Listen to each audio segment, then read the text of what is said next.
The New Jersey Open Public Meetings Law was enacted to ensure the right of the public to have advance notice of and to attend the meetings of public bodies at which any business affecting their interest is discussed or acted upon. In accordance with the provisions of this act, the Ridgefield Park Board of Education has caused notice of this meeting to be published by having the date, time, and place thereof posted in the Bergen Record, Municipal Building, Board of Education offices, and district website. Public participation instructions. Public participation will be conducted both in person and virtually through Zoom. All public will be muted throughout the meeting.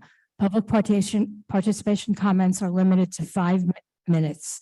The public will be able to both speak and be seen by the board when participating virtually and telephonically via Zoom. Individuals participating virtually that wish to make comments during public participation will need to raise their hand by clicking the blue hand icon at the bottom of their Zoom window. Individuals participating by telephone that wish to make comments during the public participation will need to hit *9 on their telephone to raise their hand. The business administrator board secretary will then unmute individuals one at a time to speak in the order that their hand was raised. We have a motion to open public session. Make a motion, we open the public session. Second.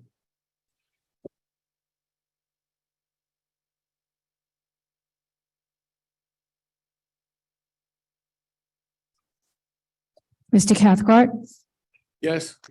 Mr. Gibbons, Here. Mr. Vitros, Mr. Gomes, Here. Mrs. McNeil. Here. Dr. Martinez, Here. Mrs. Orth. Here. Mrs. Rodriguez. Mr. Verselli. And President Fernandez. Here. Also present, Dr. Barry Haynes, Acting Superintendent, Mrs. Carrie Grabstein, School Business Administrator, Mr. Tom Egan, State Monitor, and Ms. Carrie Wright, Board Attorney. Hey, Simone. Dr. Haynes, I believe, can we introduce the students? Sure. Again, I'd like to welcome our 2 student representatives, Ashley Montoya and Gabrielle Gutierrez. Thank you so much. And as always, I will extend polite applause is always welcome, because we believe in student representation and participation in our meeting. Also, as we're understanding and supportive of your homework, at 9:30, if we are still convening our meeting, you are welcome to leave. But thank you for joining us. Hey, Simone, can you just check if Mrs. Wright is in the waiting room by chance? Thank you.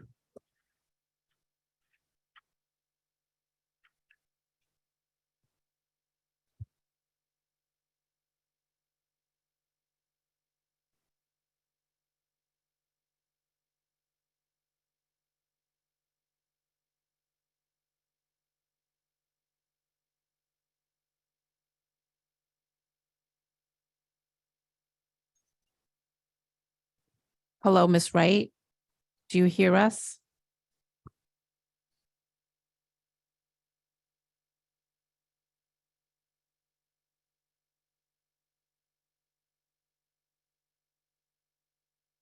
I do. I hit the wrong button. Apologies. I do hear you. Okay, thank you.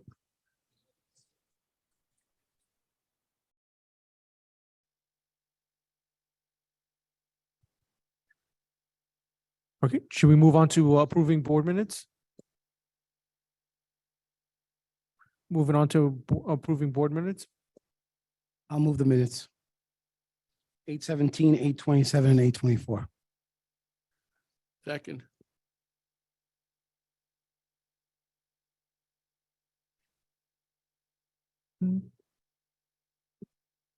Dr. Martinez was first, and who was second? Thank you. Dr. Martinez, were there any questions on the minutes from those specific dates? Okay, seeing none. Mr. Gibbons, Yes. Mr. Cathcart, Yes. Mr. Gomes, Yes. Mrs. McNeil, Yes. Dr. Martinez, Yes. You moved it, right? Mrs. Orth Yes. and President Fernandez. Yes. Moving on to communications. No communications. Moving on to acting superintendent's report. Ooh, I'm so sorry. Committee reports of faculties and programs. We did not meet as a committee. Social and emotional subcommittee, Dr. Martinez. We did not meet as a subcommittee. We had the Social Justice Cafe last time. Perfect. Moving on to buildings and grounds, trustee Cathcart. And Buildings and Grounds Committee did not meet, but we have received some dates in December to meet with Ken Ochab to discuss the master plan. Thank you very much. Moving on to finance and insurance, trustee I just have Gomes. one quick question on buildings and grounds. And I'm not sure, Dave, if you can answer it, but in the end of August, we approved the building capacity study. So just curious if we have a timeline on it. The architect spoke with the principals and got initial information from them, and we have to move forward with it now.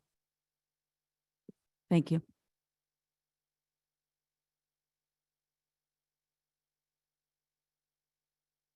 Finance and insurance, trustee Gomes.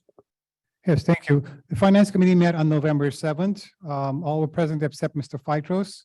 At that meeting, we discussed the audit. The current school audit will not start until the week after Thanksgiving. We're waiting for the adjusting entries. We also discussed some new grants that the governor just brought back. So we will be applying for those. Those are grants for us to do capital maintenance. And also we discussed increased health benefits. The costs went up quite a bit. We discussed possibly of going out to the market and trying to get a better rate from maybe a different insurance carrier. But unfortunately, right now, that may not be possible because we do have quite a bit of claims experience. We also discussed the breakdown of the sports budget. And there are some discussions as to how can we make it equitable for all students participating in all different sports. And some of the things were to come up with a wish list and try to get it equitable, and also take into account that some of the fundraising that's done by different sports. And finally, we discussed very briefly the early childhood program with respects to the expansion and what expenses have so far been incurred by the district and what's covered by the grant. As of now, the only expense so far was Mrs. Steedman's salary. Thank you. Thank you for that. Moving on to policy, trustee Martinez. Policy Committee met on 11/7. Present were the acting superintendent Barry Haynes, President George Fernandez, Michelle Orth, Diane McNeil, and Belinda Rodriguez, and myself. Some of the topics that we covered included reviewing the citizens' comments opening statement as per some of the different suggestions made at the New Jersey School Boards Conference. We reviewed the HIB regulations, increasing Title I family engagement, specifically making school and population-specific plans for increasing school engagement for parents. We went over the Every Student Succeeds Act, which ties funding opportunities to make sure special populations, in this case, low achievement students, have equitable educational opportunities. Went over briefly the teacher dress code, specifically about footwear. Also that all students will have ID cards, with children 7 to 12 graders having a suicide prevention hotline stickers on each card. Went over briefly the emergency virtual remote instruction plan, specifically if we were to be shut down again for some reason for more than 3 days. And we had extensive questions about the 3-year preschool program, the operational plan for the preschool program, specifically what target dates and what needs to happen next. The board continues to have many questions about the long-range plan. We tabled a discussion about home instruction policy. And we also discussed sending all of our board policies to New Jersey school boards for a free service that they provide where they review all our policies. Thank you. Thank you for that. Moving on to Personnel Committee, trustee Gibbons. The Personnel Committee did not meet this month. We're gonna discuss meeting next month. Thank you very much. Negotiations, we did not meet, but we do plan to set up a date with the teachers, not teachers, supervisors at a later date. That concludes our committee reports. Moving on to the acting superintendent's report.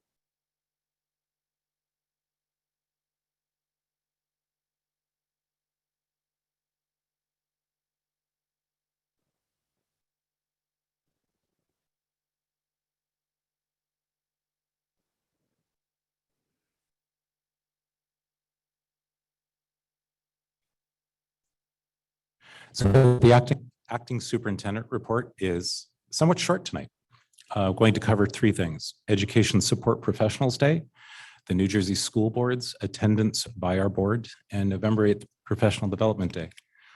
First and foremost, this is a day to congratulate and thank our education support professionals, and I'm going to read a little statement. For the army of people supporting our children every step of the way, they're employees who work long hours, navigating multiple bus routes, tending lovingly to cuts and scrapes, repairing school buildings, keeping classrooms clean, and preparing healthy meals for students. In other words, these are not the teaching staff. Whether inside or outside classrooms, these incredible people are sources of emotional and social support to children. Their efforts often go unrecognized, but without them, the education system would fall apart. Education Support Professionals Day celebrates the unsung heroes and indispensable partners in every child's education. We also appreciate those who support education by helping to fulfill the necessity of funds. Let's thank them, celebrate their efforts, and find out how we can make their lives better. When you see one of these individuals, whether it's in the hallway or the cafeteria, or you bump into them, as a reminder, please thank them for all that they're doing to support our organization.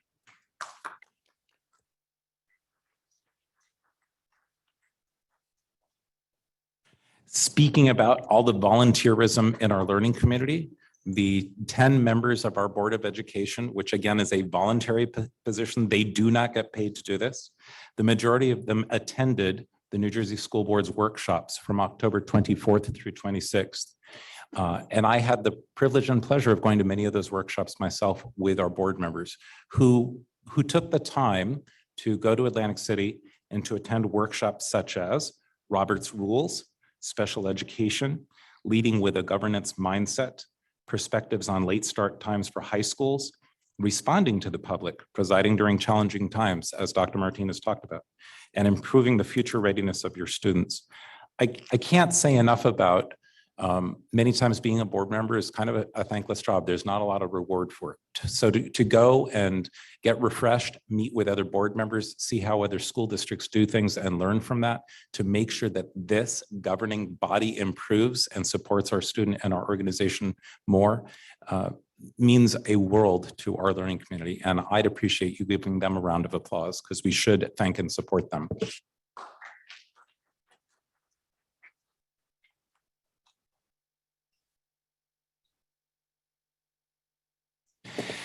And finally, a lot of times the board and the community support professional development days, but there's not a lot of follow-up as in, so what do you guys do at that time, such as November 8th? So I walked around that day, I talked to a lot of teachers and administrators, and I took pictures so that I could kind of peel back the layers of the onion and share with you some of the good work that our professionals engage in on a professional development day.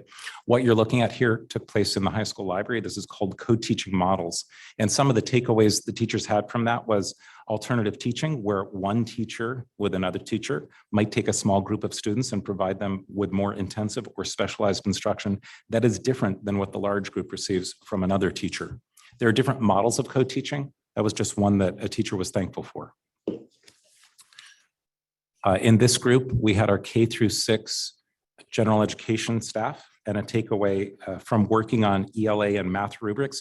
So in October, we reported a lot on our assessments and things that we could improve upon. And November 8th was a day that was targeted to help our staff really dig down and look at assessments and common assessments.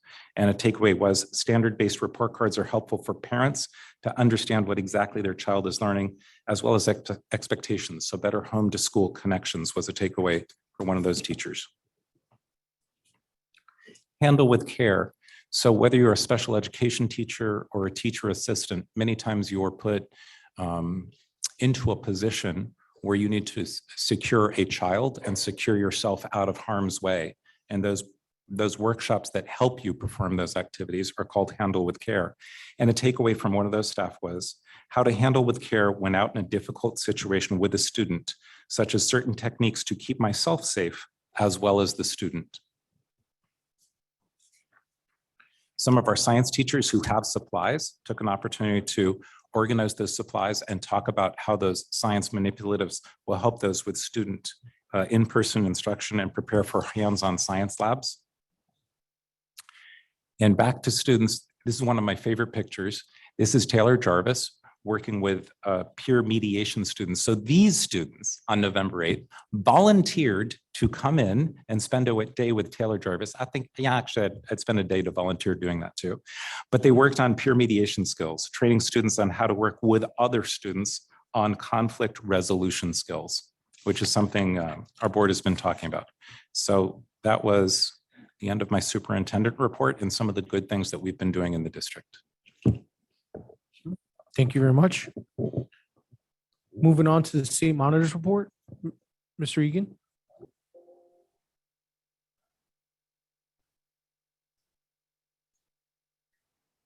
Mr. Egan, we can't hear you. I'm going to call you and then hold my phone up to the microphone so we can hear you.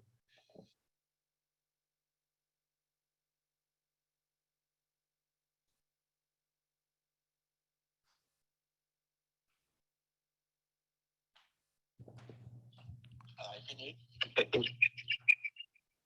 you have me going into the mic? Yeah, there's a bit of an echo, but we can hear you. Well, this is terrible. It's embarrassing. I will tell you this, that I reviewed the board secretary's report and this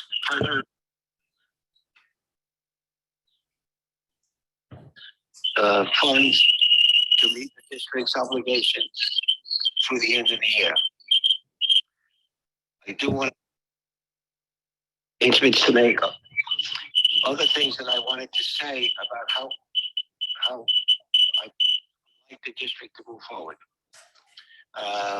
One topic is that I've already started to look for additional space in the town to expand preschool.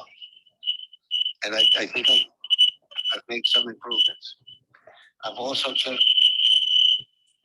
some of the things involving what's going on with the buildings and grounds and some of the I think that can be done better. There's a buildings and ground building coming up, which I'll explain in detail at that. I wish I had more time. Thank you. Thank you, Mr. Egan.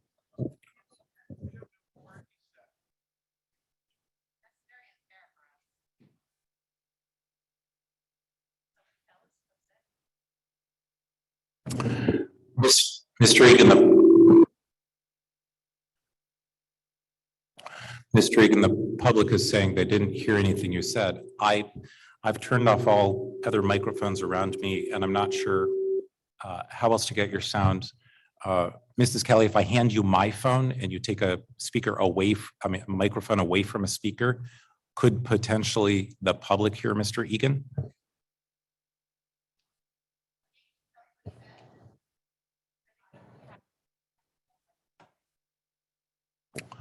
So, Mr. Egan, two of the takeaways from what I heard was you're looking to increase building capacity and especially looking for resources and additional capacity in our town, for example, for the universal pre-K, but also in other ways that we need to expand.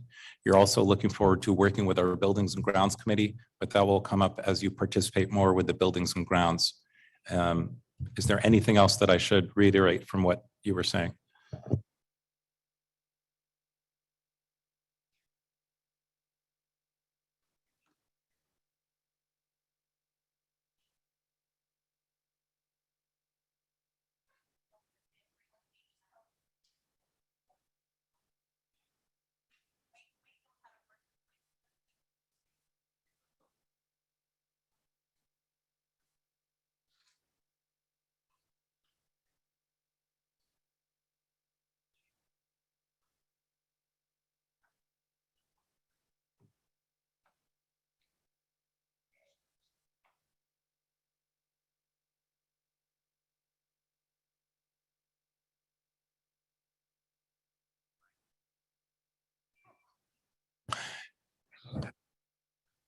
I'm going to summarize that his goal is to move forward and improve the district. And at this time, he has no further comment until we improve the technology in the audio system.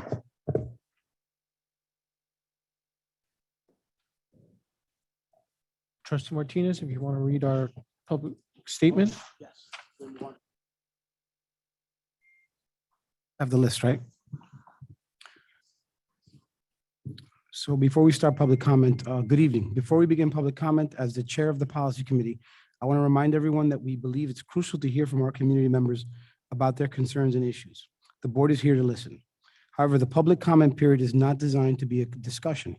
Accordingly, the board may respond to easier questions tonight or may not respond to questions tonight, depending on the level of research needed to answer the question. This is because we take your concerns and questions seriously, and we want to have sufficient time to process and research issues, if need be. We will, however, expect Dr. Haynes or the relevant staff member to get back to you. I also want to point out that under state and federal privacy laws, the board is unable to respond to comments related to school personnel or students. Please know, however, that we take personnel and student concerns very seriously. On these matters, we would ask you to go through appropriate administrative channels, such as your school principal, the administrator in charge of that department, or Dr. Haynes. We want our school board meetings to serve as an example to our students that members of our school board and members of our community can deal with controversial issues in a civil manner and demonstrate mutual respect for one another. In that spirit, we will insist that all speakers and members of the audience comments to the board president directly rather than the audience. Finally, I want to remind everyone that the board and the administration is reachable by email. For tonight's meeting, there will be 2 public comment sessions, one on agenda and one off agenda. There's a sign-up sheet at the podium. We will call your name in the order that you sign in. Each member of the public will have 5 minutes to speak during each comment period. Time cannot be transferred to other individuals. The public comment period will be 1 hour on agenda items and 1 hour for non-agenda items. Please remember to state your name, the Richfield Park mailing address, and keep your comments brief to allow sufficient time for other members of the public to speak if they wish. Thank you for your cooperation and support. Thank you for that. Mrs. Ramos?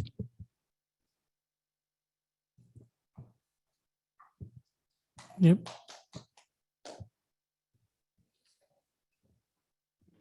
Good evening.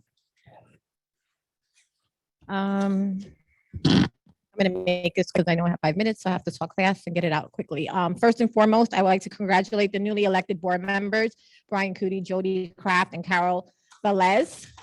I look forward to a breath of fresh air with new candidates who will join the board in the new year. This day cannot come soon enough.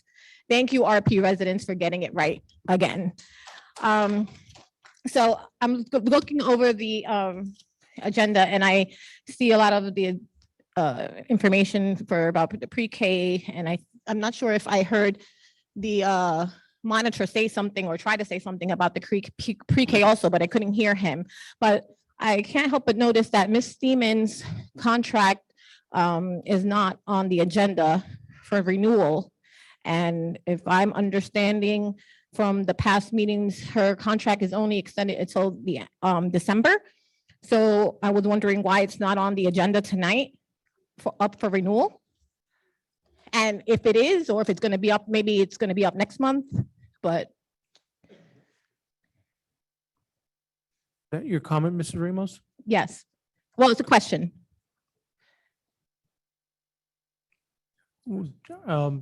First and foremost, that is a personnel matter. So given that this is a personal issue, I as board president cannot answer to that matter.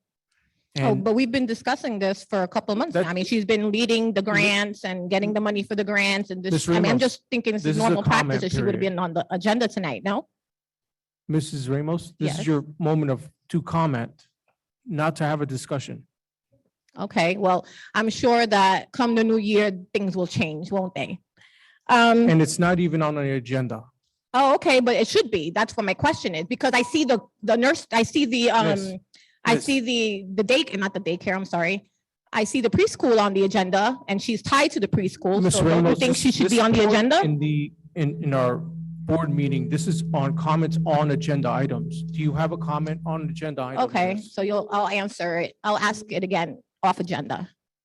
Thank you. Thank you very much. Thank you. Mrs. No. DeSantis?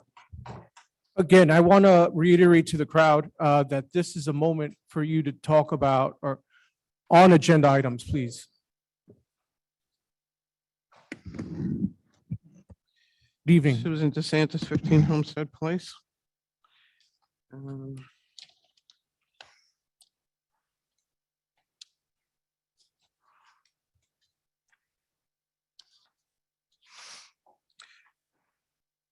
Resolution 1115. How many students are in this?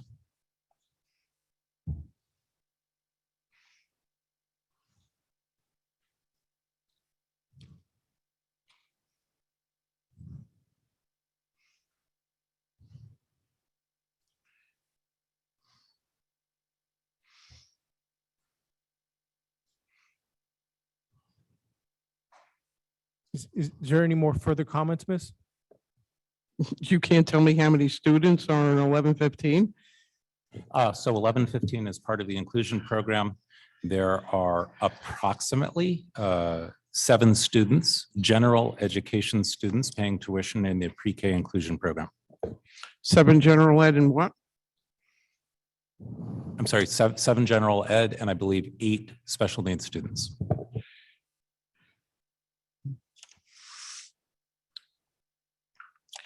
Um, 1312 and 1313.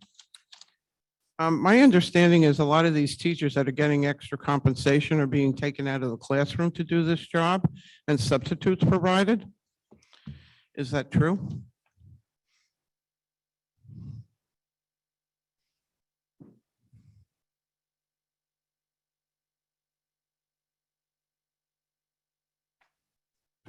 Could you state the numbers again, Mrs. DeSantis? 1313 and 1312. And the question was?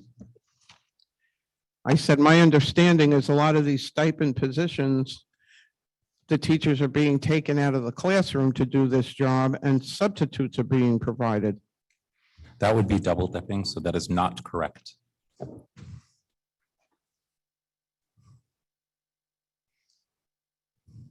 Okay, thank you. Mrs. Sadler?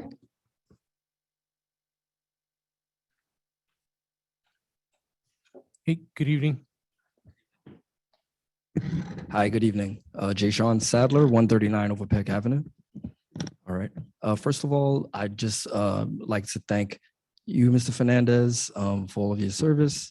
Although we have adamantly disagreed on some basic policy matters, I do appreciate the fact that at least interpersonally, there's been mutual respect there and we could converse. The same for Mr. Verselli.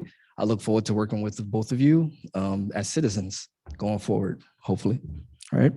The other thing I did want to speak on the preschool matter. I, for one, am happy to see this program, coming to our community. I think that it'll be a great thing. And I'm hopeful. I know that we can't discuss personnel matters, but we do have a great person. I think you guys all know, who I'm talking about here, that I just wanted to put out there. I'd love to see have, a fair opportunity. I think that this person would be great. This person has been amazing with my own children, talking about Ms. Steeman.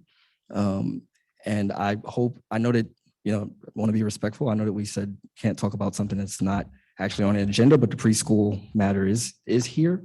So I'm hoping that there'll be a little bit more information as to who's going to be leading that for the community to, opine on and to, make our own kind of encouragement as to, who we think should have that position. That's it. Thank you. Thank you for your comments. Mrs. Malul?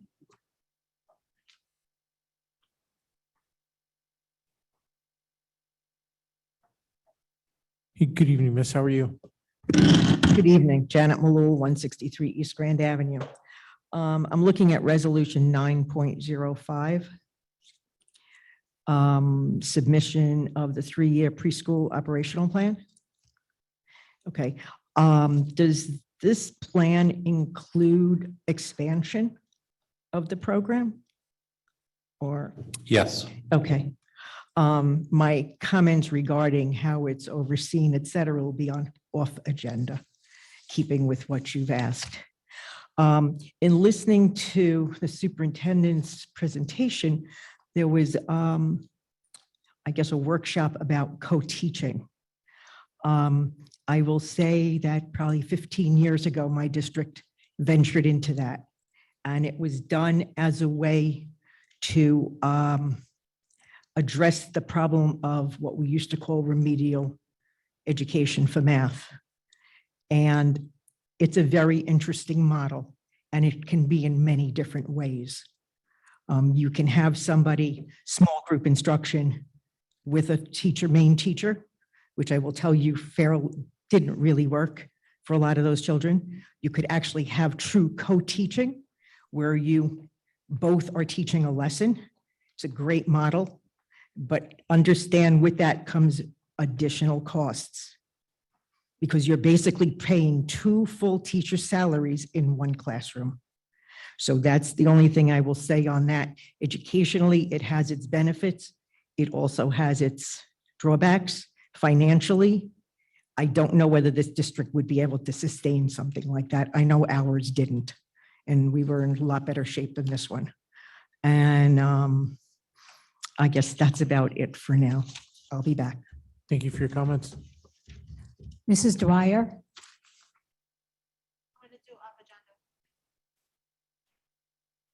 Mr. Raftery?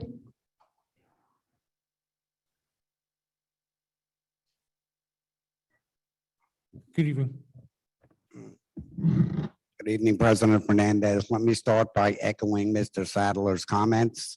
You were a massive improvement over our previous president. You showed a lot of patience with us, and you certainly tried to do the right thing. We may have difference in policy, but as far as doing what you feel you could do, you certainly tried. Question, superintendent's report on agenda? Yes, Dr. Haynes. The people of Ridgefield Park have spoken. They are very unsatisfied with your report. Your report goes to the teachers, all the people that supported the students, and the other special day you had without not one word about academics to our children. That will be changing in January, sir. The people have spoken. Thank you for your comments. Okay, do we have anybody who want to promote?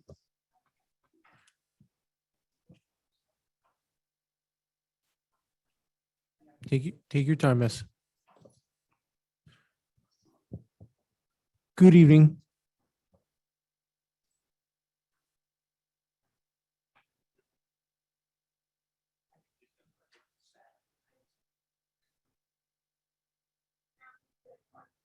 Good evening, miss. You're muted.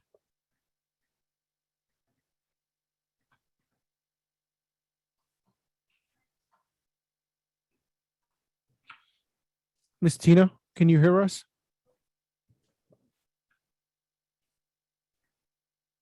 Yeah. Miss Tina, would you please unmute yourself? Good evening, Sharon. Hi, how are you? Good, and yourself, miss? How are you? Okay, thank you. Sharon Ramirez, 205 Overpeck Avenue. I just wanted to discuss 9.5 about the pre-K 3-year expansion.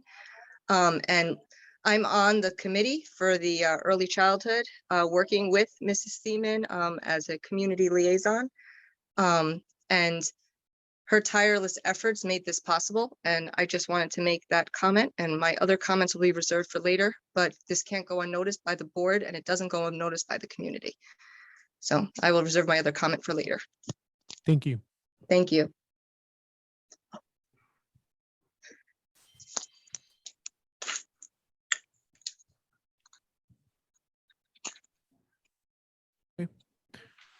I will give Miss Tina 1 more minute, please.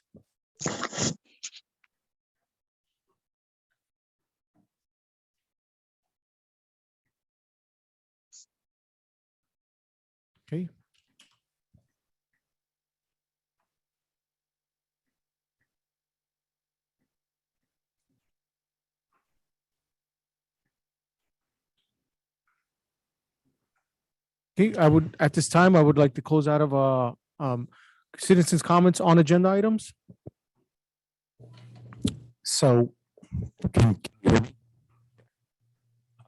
have been a lot of questions about the 3-year preschool operational plan, the expansion plan, and I'd like to read a statement that I crafted. As I've received many questions, both from the board and from the public. The resolution tonight is to continue the previous 2022 plan that funded the opening of the 15-student classroom this year. As your superintendent, in collaboration with our trustees, I recommend the expansion of this preschool program as benefiting our entire learning community. For 1, equity, so that all Ridgefield Park 3- and 4-year-olds have access to high-quality preschool instruction, not just our special needs students who are guaranteed this right through state mandated programs. This fulfills an obligation to our community to continue a service that now only a few share. 2, advantaging our preschool age students with the same preschool learning advantages that most of our surrounding districts provide. 3, accepting the increase in state aid funding that this program incrementally provides to our district from $235,000 this year to over $1 million as the expansion takes place next year, and to the eventual increase of $3 million when the program is fully funded through state aid in 2026 through 2027. I recommend the 2 resolutions on the agenda tonight, as there is no stronger commitment that our district can make at this time than to support the roughly 200 3- and 4-year-old students who are in need of receiving a high-quality preschool education, but who are currently not advantaged with this opportunity.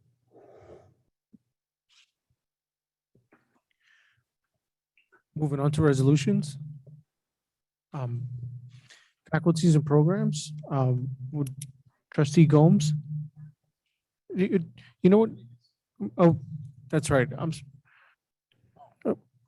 Yes, faculties and programs with Mr. Martinez. Okay. Can you have the record state that Mrs. Rodriguez is Mrs. here? Rodriguez came in at 8:15. Thank you. Do you guys hear me? Yeah.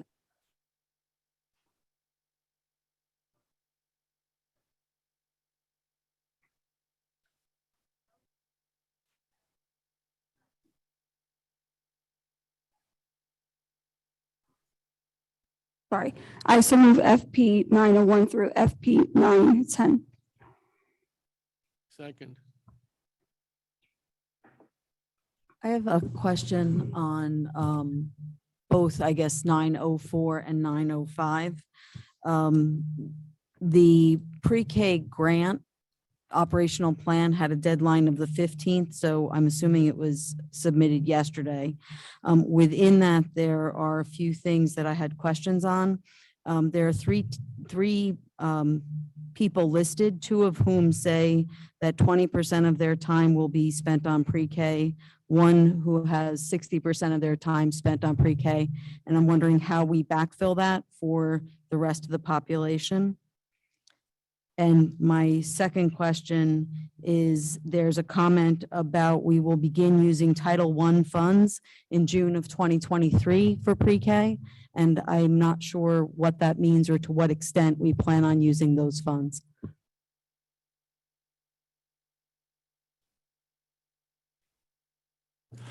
So to the first question, those are very aggressive times that those teachers will be spending with students. We do not expect that those 3 individuals to take nearly that amount of time.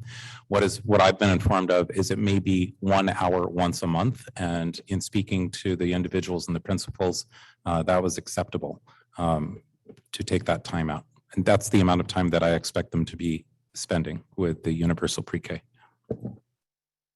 Second comment, Mrs. McNeil, can you, I'm sorry, direct me to that comment of the Title I? It's somewhere in the 25-page document. Yeah. It says, so I'll look at mine. It makes sense because universal pre-K becomes part of our district. It is part of our district. It is the 4th school in our district now. And so as we bring those children into our district, Title I funds can be used, as they are always used, for students for identified needs. And so as we bring 3- and 4-year-old students in and assess them, we can use Title I funds for those students also. So is that a reduction of the spending on Title I for the students that we are required to educate? So that I would have to look into, as opposed to, is it an increase in Title I funds because we bring more students who qualify for need and our Title I funds increase? I would have to look into that. I had a question on the pre-K grant, kind of following up on Diane's, because I had the same question about the percentage of time. I'm not certain why we would file a document if we're not expecting this person. I mean, we filed this yesterday saying that one individual was going to be spending 20% of their time in 3 different roles. If that wasn't our expectation, I don't know why we would have filed a document that says that it is our expectation. And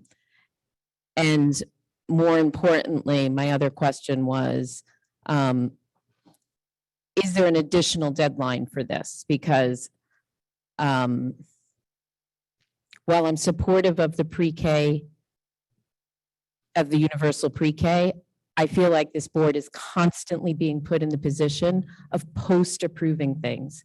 And I am not comfortable rubber stamping something that's already been done.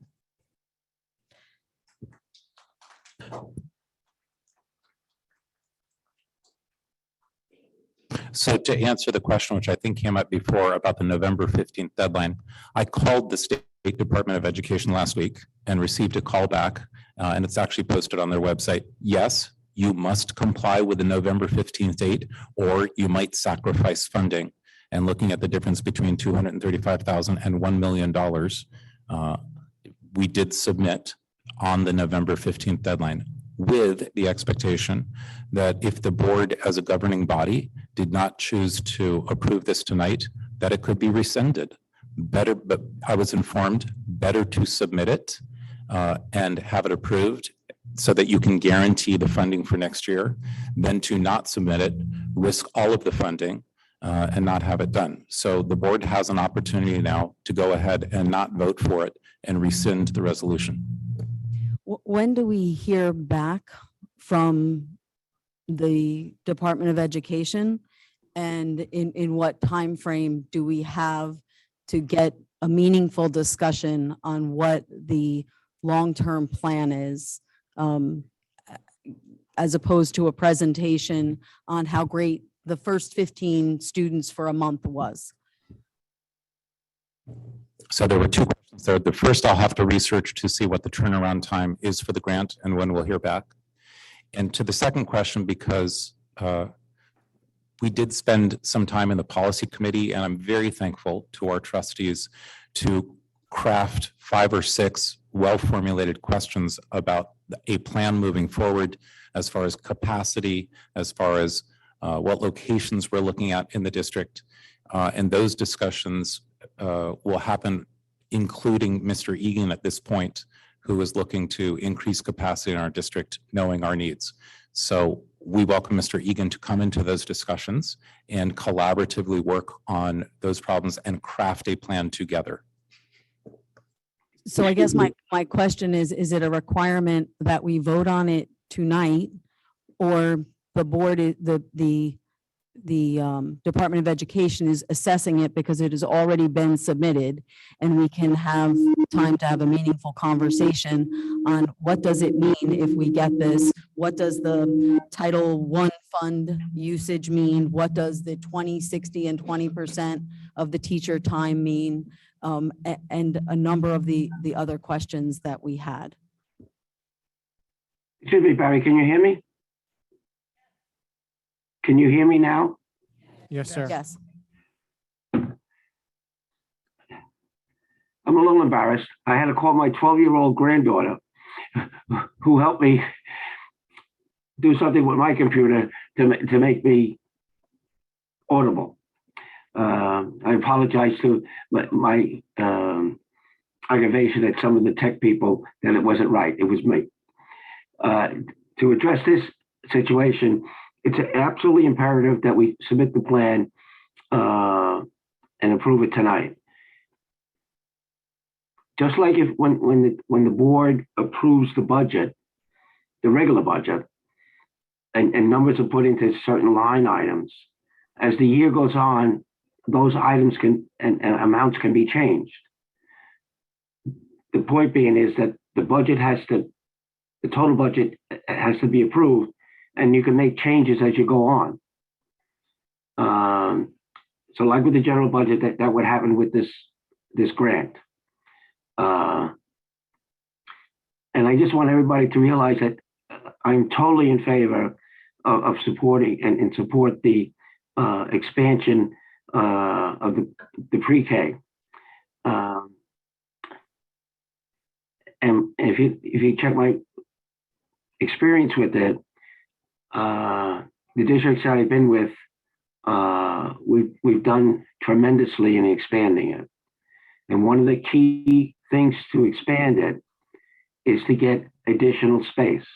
And I already have started working on that and dealing with a real estate agent, and also talking with the borough and also with the planning board. And we're going to work together to get additional space to expand this program. Because if you don't have the space, you're not going to be able to expand it. Because if you expand this program, you're going to have to take space away from another program. We need additional space, and I'm working very diligently on that. And by doing so, we will, as the acting superintendent said, we'll be eligible for additional aid to fund it. So it won't cost the taxpayer this additional funds. And I've demonstrated it with the districts that I was in previously. And that's the business plan that we used, and it worked. And that's what I'm going to try and do in Ridgefield Park. I hope I answered your questions. You did. And just to clarify, I am not against pre-K. I believe in education. I believe in pre-K. I want to ensure that we have a plan that the board understands. With all respect, Mr. Egan, this is the second meeting I've seen you at. I don't know you. And the plan that we've been asking for from Dr. Haynes, we had a meeting in the summer where we were going to dedicate a special meeting in October to understand as Judy Wilson called it, the arc of the story, right? What does it mean? What are we getting ourselves in for? And some of the questions that we don't have answers to are what troubles me. A few years ago, the board approved things that they didn't know the whole story on, and that's quite honestly why we have you that sits in our meetings. So if your recommendation is that we can approve or should approve this because we allocate the funds and we can make changes, I can accept that on face value, but I do need the plan at some point to understand that what we are doing for the pre-K students and all of the taxpayers of this town is something that this board can support. I totally understand what you're saying, and I agree. And the only thing I would add to that is there's basically two parts of the plan. One part is all educational and take care of the children, which I totally support. And I don't have an expertise in that area, but I do know what's needed is space.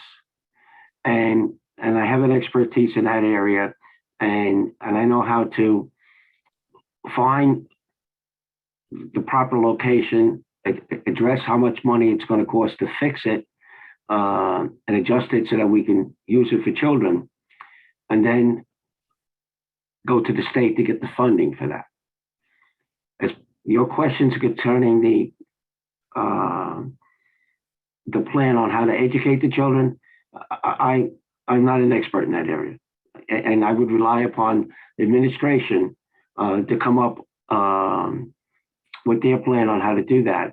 And I also fully support in true transparency that all your questions with respect to that area ask away, because I can't help you with that area. I'm not an expert in that area. But when it comes to the expansion physically, I've already started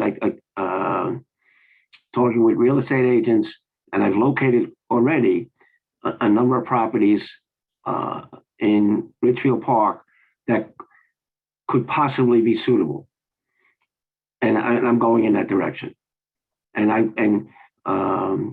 I believe there's a buildings and grounds meeting. I don't have a date yet. It's going to be next week, or maybe the first week in December. Whenever that meeting is, all the results of my work, I'll present to them for them to transmit to the rest of the board.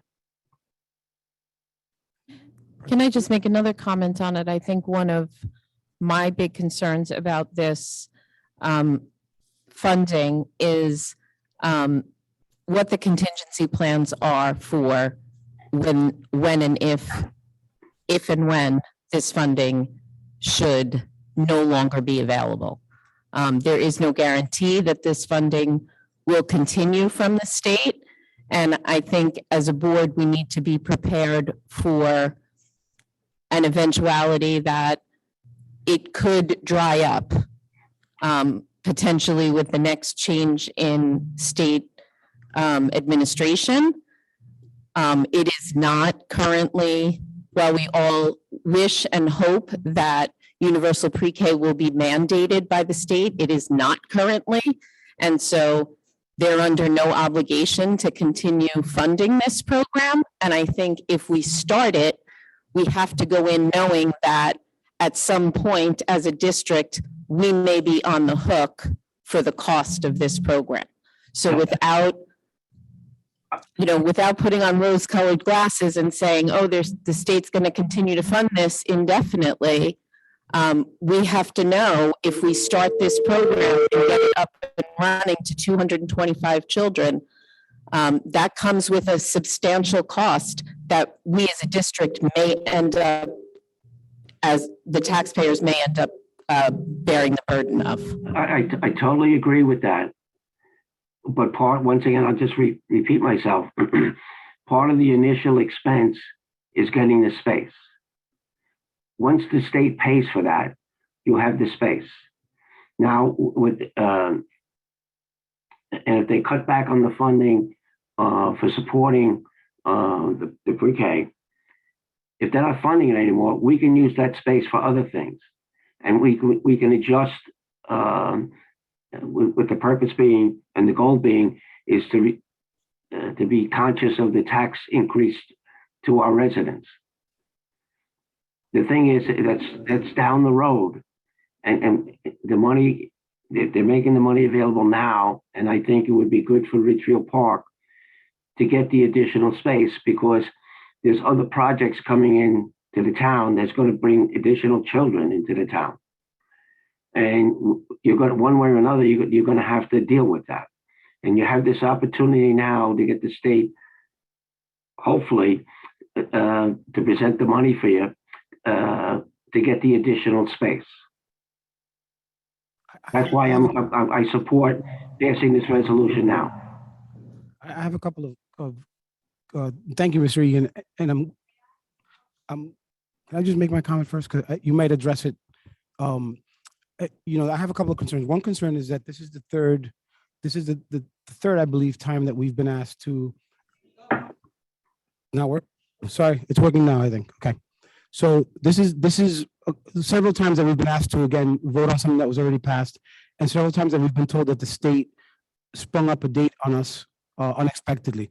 And so I think, whatever fool me twice issue, I think we should assume that the state is going to give us deadlines without much notice, and that we need to spend a little time assuming that that's going to happen and having a longer range plan. I've worked on many grants, and there are times that you just cross your fingers and put in some numbers and hope for the best, and that you can alter the numbers afterwards. But I think as a board, I'd like to know that we're planning ahead, and that at least in-house, we're not crossing our fingers, and we do understand what we're getting ourselves into. And so I agree with that. That's why I'm exploring getting additional space. Yes, Mr. Egan. But we can't get the additional space We can't get the additional space until the state signs off on it. Yes, I'm glad that you're taking that your hand is involved in getting us a space. I'm more concerned on the programmatic side and on the staffing side. Okay, That we provide a quality program. Okay. And that we don't just, this district has a long history of finding problems to plug people into rather than the other way around. And so I'd like to make sure that we hire the best people and that the program, whether it's curriculum or that it's really explored and that the board is aware of it. Because when I was asked about questions for this grant, I sat with it and I really didn't have questions because I don't have my mind wrapped around it. So I appreciate that we're going to have to vote on this. It has to be passed, but I don't think this is a good practice. Barry, I think Diane wants to be recognized. Good evening, Mrs. Stephen. How are you? Good evening. Good evening. Thank you for allowing me to speak. I think there are some misconceptions about the space, and I just wanted to be able to have the opportunity to just explain that part. And of course, I'll answer any other questions you have, but the space seems to be a sticking point for everybody, and I just want to clarify. So originally, as you all know, our first and only preschool that we've ever opened is in a partnership with the co-op preschool. We all know the exceptional reputation that the co-op has, and we're all very pleased with the partnership that we have formed.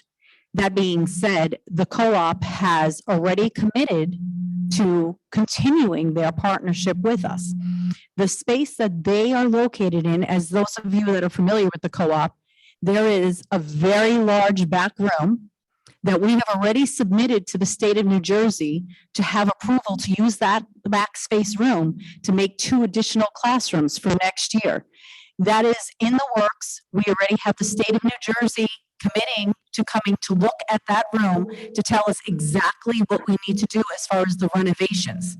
In addition, that will be at no cost to the taxpayers or to this school district. The funding that is going to be given to the co-op preschool is what's going to be used to renovate that space. There is no additional cost, again, to the taxpayers. There is no additional cost to this school district. All the money that's going to be coming from the funding is what's going to be used to renovate that room. Mr. Orth, I believe you are familiar with the co-op setup, correct? Oh, no, you're not. Okay, Ms. McNeil, did you ever use the co-op? No, my children went out of town. Sorry, I thought there was one board member, but in any case, the main room is where the classroom is now. You go down a hallway, and it's a short hallway, about 15 feet, and there's a large room that they've rented out over the years. That's the space that we are looking to have the state approve as 2 additional classrooms, the very large room. So it would need some renovations as far as a dividing wall. It would need probably a couple of upgrades as far as stairway doors put in, but we're not talking about a tremendous amount of work. And again, the co-op has committed completely to their partnership with the school district. So this would not be us looking for additional classrooms for this September. The year after, for the 3rd year of the universal preschool, that's when we're going to have to be looking at additional classroom space outside of the co-op. However, the other part of this is the co-op board is, again, completely committed, and they have said that they will rent additional space if need be to get the co-op as part of it. So if they had to rent an additional building under their name and use the funding that they receive, that is what the plan is. So it's at no point are we looking to take over school space because we're already out of space, quite honestly, in the schools. We know that we're busting at the seams. So that was never the plan. So I just wanted to make that clear. And when this plan was submitted from me to Dr. Haynes, in the plan, it states co-op preschool. There's not us looking around right now for empty buildings. That's not where we're at right now. Right now, we're at the point where the state is going to come in, look at the facility, and see what the availability is as far as the renovations that'll need to be done and the approval. We already have the preliminary measurements into them. We have all of that as far as they've seen the room already in the past years when the co-op themselves were looking to expand. And we could easily fit another 2 classrooms in that back room. The church also has an additional space that we're looking into, but this would all be done through the co-op itself. So I hope that answered some of the questions about the actual space, because it wouldn't be until year 3 that we'll be growing it past then. So next year we'll have the 4 classes. But I thought my understanding was that we were opening an additional 3 classes in September 2023. Yes. So there's an additional 2 classrooms. And then there's an additional adjacent property to the co-op right now that is also owned by the church where we're renting, or the co-op is renting, I should say. And then there's another additional space a block away, again, all through the co-op's name. This would not be the Richfield Park School District renting the space. This would be the co-op preschool. I think that the questions that I have are not solely about space. Okay. They're about the program. They're about the teacher time that's in district time. It's about the Title I funding. It's about some of the questions that are in the document about what is our plan to handle PD, a number of different things. And with a 1-line answer in a 25-page document, the arc of the story in terms of what is our plan, it sounds like you've got it. We just don't know it. And I think that is the issue that I have in being asked to approve this with what Mr. Egan had said about the need to approve it tonight and we can make adjustments. That's great. Also in the document, it talks about the way that we will administer the budget with the partner site. There's nothing in here that talks about how are we administering the budget with them? What are we spending this money on? I know that we have to upgrade facilities. I know that we have to put in the right tables and chairs. When the co-op went live with pre-K, they gave away all their stuff because they had to get new stuff. And I just think that it's important for this board, even though it's quote unquote grant money, it is taxpayer money, not solely out of Richfield Park, but out of this entire state.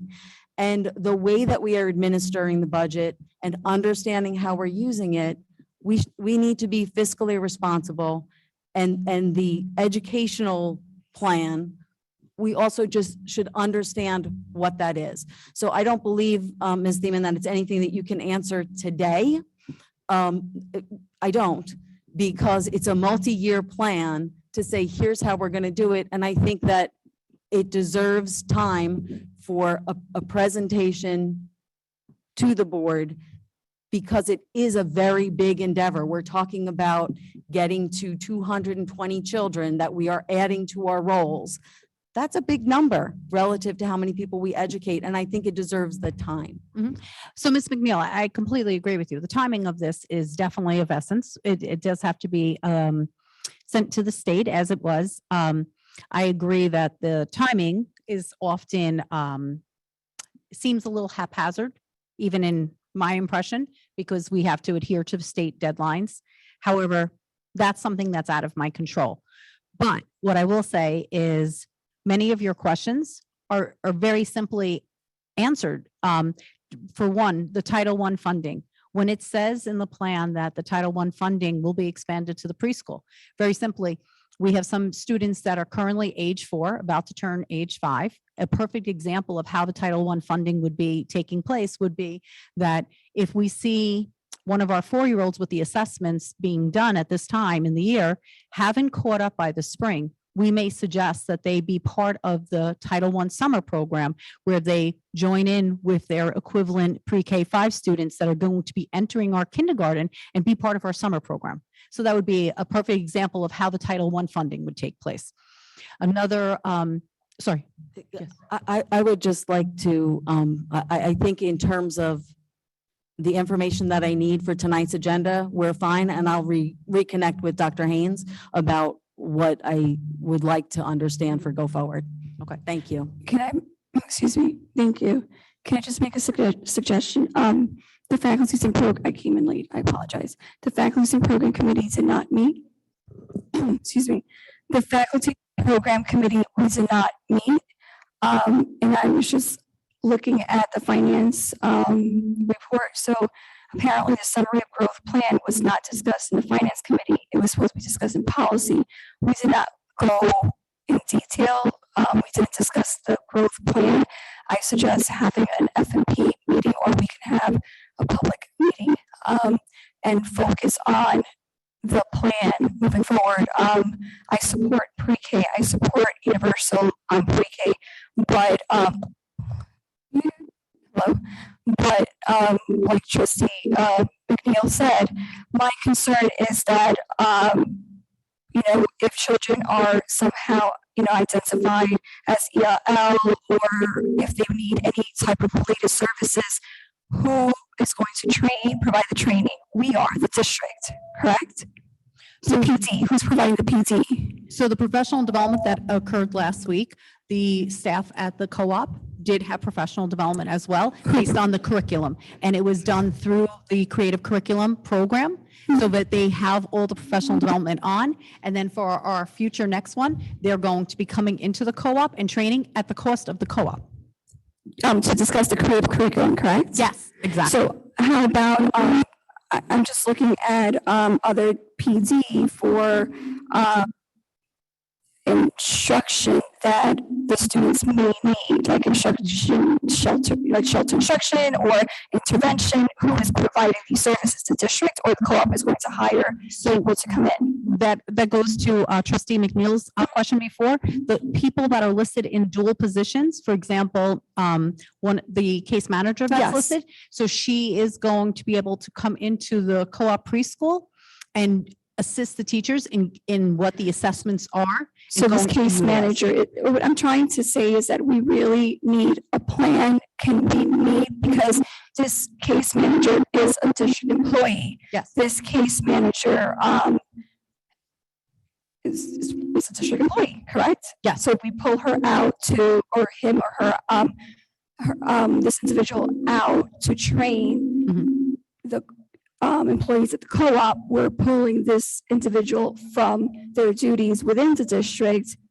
And that individual is servicing the students, and also like related services, let's just say intervention. Will the co-op be responsible for contracting related service providers, or is it us? It's like a lot of questions that need, so I think that we really need to set time and go ahead. Yeah, I think, first of all, I appreciate all the input and all the questions. I think my path forward is a faculty and programs meeting to look at the academics that can be shared, then the notes of that meeting shared with the board. And I think I heard Mr. Egan recommend the support tonight of this resolution to move forward with the submission of the plan, with the caveat that Mr. Egan will be at the next Buildings and Grounds meeting looking at capacity. I think with that understanding, with these on-agenda items, I think it's appropriate to move forward with a vote on these resolutions tonight, knowing that the superintendent has these questions to bring to committees and to work in collaboration with Mrs. Grabstein and Mr. Egan on, so that we can provide more plan and answers in the future. But Dr. Higgs, sorry. So when you meet with these different committees, and I understand you'll share the notes, can you then share with the whole board like a comprehensive plan? Something that's very simply written that we can fully understand, ask questions. What do you want to have a separate meeting for that? Or it's just something that document you share with us, that we can actually ask questions and fully track and follow these things?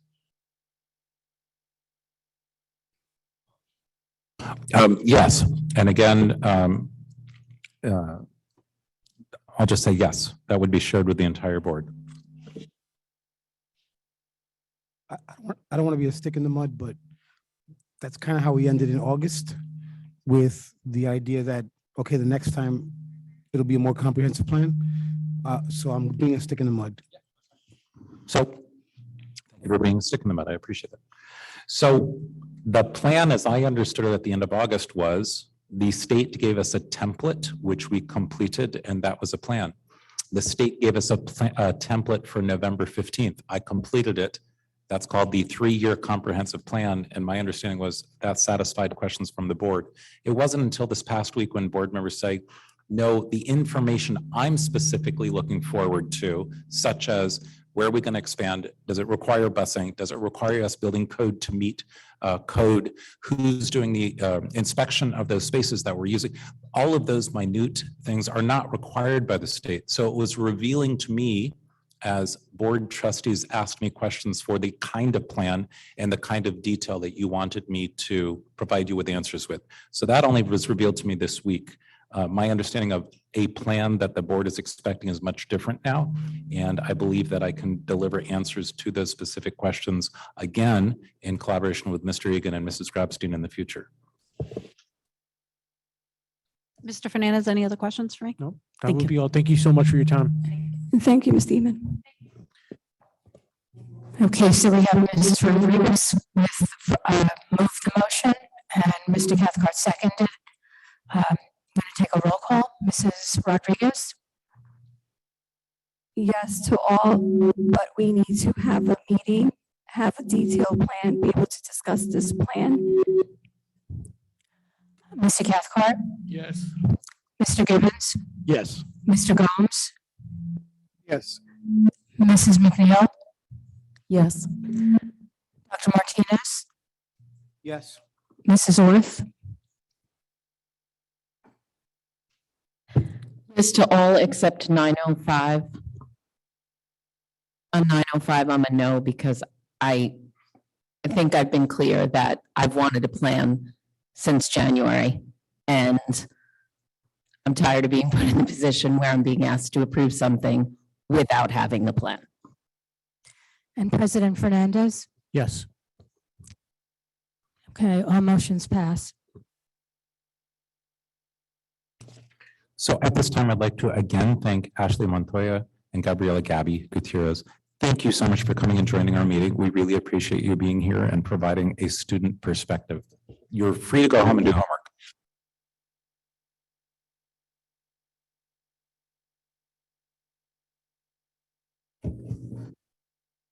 Dr. Haynes and President Francis, can we request that the student representatives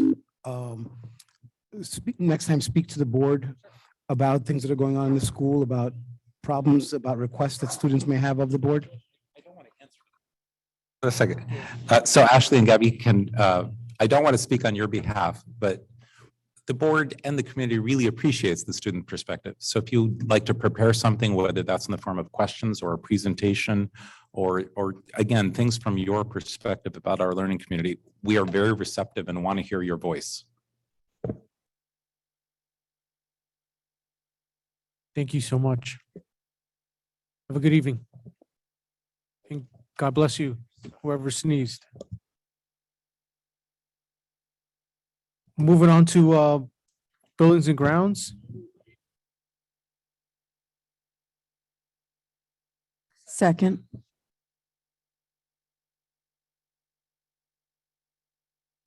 Are there any questions on BG 10.01? Seeing none, Mr. Cathcart? Yes. Mrs. McNeil? Yes. Mr. Gibbons? Yes. Mr. Gomes? Yes. Dr. Martinez? Yes. Mrs. Orth? Yes. Mrs. Rodriguez? Yes. And President Fernandez? Yes. Motion passes. Moving on to finance and insurance, Trustee Gomes.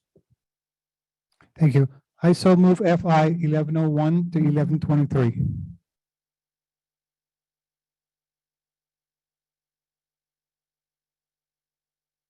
Are there any questions on FI 11.01 to 11.23? Seeing none. Mr. Gomes? Yes. Mr. Cathcart? Yes on all, but I'll be an abstention on 1106, And I believe 1107 as well. also 107. Mr. Gibbons? Yes. Mrs. McNeil? Yes. Dr. Martinez? Yes. Mrs. Orth? Yes. Mrs. Rodriguez? Yes to all, but I'll be an abstention. 1107. and President Fernandez. Yes. Motion's pass. Moving on to consent agenda, trustee Worth. I so move 1201. Second.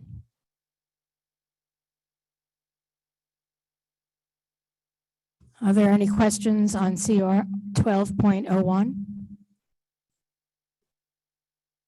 Seeing none, Mrs. Orth? I just have one comment on 12.01, number 3, just to make it clear, because it wasn't clear to me originally.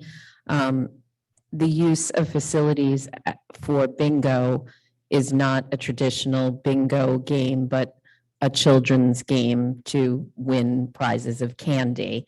I don't want anyone thinking that we're approving gambling. Correct. Okay, Mrs. Orth? Yes.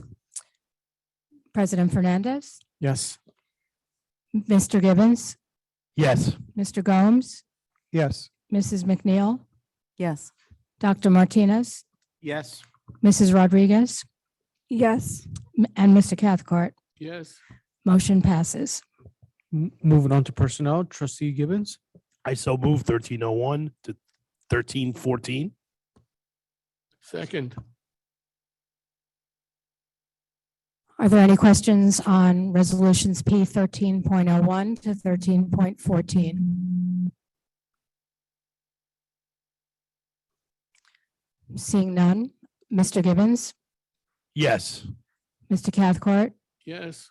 Mr. Gomes, Yes. Mrs. McNeil, Yes. Dr. Martinez, Yes. Mrs. Orth, Yes. Mrs. Rodriguez, Yes. and President Fernandez. Yes. Motion's pass. That resolves our resolutions. I'd like to move this time to citizens' comments off agenda items. Mrs. Ramos,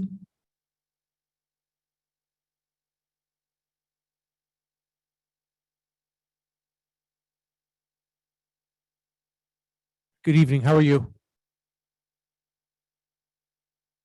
You broke it.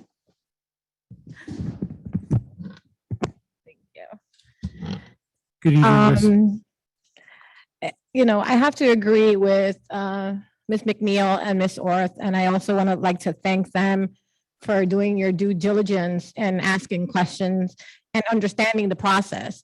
We're not crazy, and they're not crazy when they ask these questions, because many of us who've been attending meetings and coming and hearing this, we hear the same thing over and over again.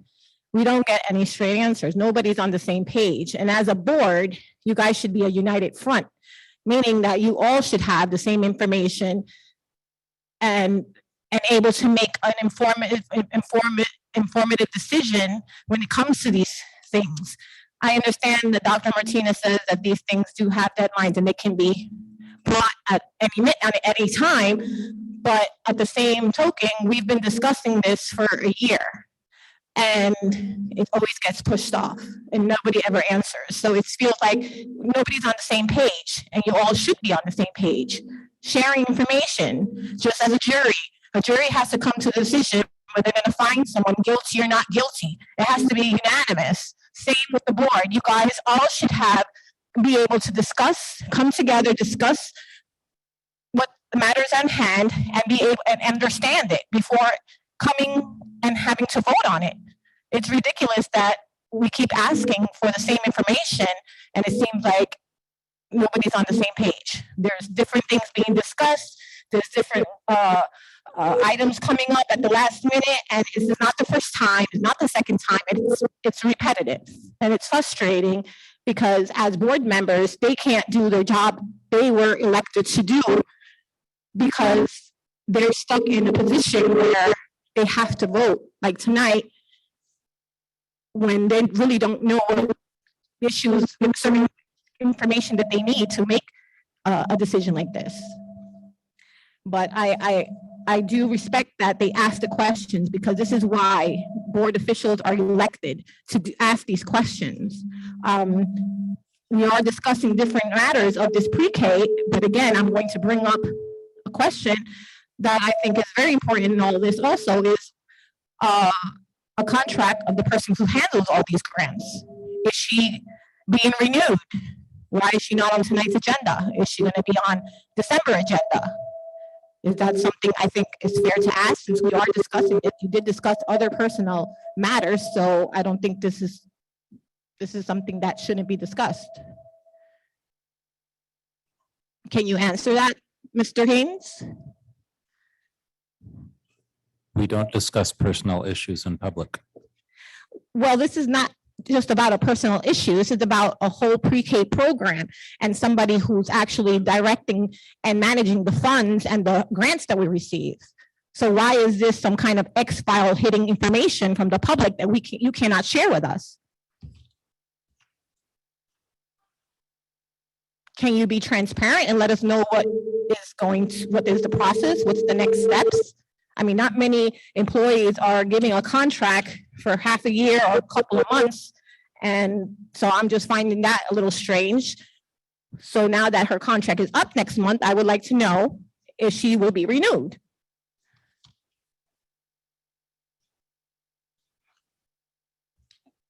Can you answer that? Can you answer anything? Okay. I'm sure the public will take notice of that also. How much time I have? Okay, so quickly, I wanted to ask a question, and I'm going to direct this to Dr. Martinez and Belinda, and I'm sorry to put you on the spot, but I was just curious about something. I wanted to know how the Social Justice Committee came about, how it was created, who brought it to the table, basically how it was funded. 1 second. Founded, sorry. If you don't mind. So I'm the chair of the faculty and programs. So to my understanding, Mrs. Jody Kraft, she was the former faculties and program chairperson. So if the resolution, okay, so the resolution was passed when Mrs. Kraft was the chairperson of the faculties and program. And when I joined the board in January, I sat down and I looked at almost every single resolution that was passed under faculties and program because I became the chairperson. So then I had a conversation with Dr. Martinez, and he basically, and also Dr. Bender, and then we basically developed the plan. We actually met in February to discuss the faculties and to discuss the social justice subcommittee. So I was the chairperson of the faculties program and also the chairperson of that committee. But thanks to Dr. Martinez, he took over about a year and a half ago. And I remember attending the first cafe as a public member, and it was via Zoom. It was a pandemic, and it was run by Jody Kraft, you, and other stakeholders. Okay, so just a quick question, just an end, just a yes or no from both of you. Did Mr. Gibbons was he the founder of Justice and Social Committee? Yes or no? Founding member. Oh, I'm sorry. Were you the founding member of the Social Justice Committee? Was Mr. Gibbons the founding member of the Social Justice Committee? Sorry, at the time he was board president, so he did attend He attended, but that doesn't make him the founder. Okay, That doesn't make Ms. him the Ramos, your person time who is started up. the program, correct? Mr. Mr. Martinez, yes or no? Thank you, Mr. And Ramos, just for a your quick, time. just Thank one you. last quick question, one last quick comment. You know, going forward in the new year, I like many of you, Ms. and Ramos, the your other time ones is know up. how you feel, how I feel. I just hope that going forward, you know, when you're Thank you, Ms. elected on the Ramos. seat, to be in the seat, you hold each other accountable. That means when you know somebody is lying about something, you should definitely call them out on it, because it's not fair that people are allowed time is to up. lie to the community about things that they do and don't do, Thank you, Ms. Ramos. and nobody says anything. Thank You you, Ms. guys Ramos. are elected officials, and when you see something, you should say something, especially if it's false. Thank you, Ms. Ramos. Shame on you, Gibbons. Right. Mrs. DeSantis? Okay, I just want to remind the public that we do have a 5-minute time limit. Please adhere to our rules. It's true. Mr. Sands, before you make a comment, I just want to comment. Ms. First, I would Williams- like to say, there's nothing far Oh, yeah, more let's get to the important topic, okay. in this district than the students that are already here. And there has been a big cost to this district for this pre-K program. And that was the middle school principal for the 7th and 8th graders. You said the principals okayed the time off for this 20% and 60%. Who's watching their classrooms? I didn't say time off. I said the principals will work on a schedule to allow the faculty to meet the compliance of supporting those students for those issues that are needed and supported in the grant. Okay, I'll check the video. On March 22nd, Mr. Gibbons said that he was seeking an advisory opinion from the Ethics Commission about working for the Little Ferry District. What are the results of that?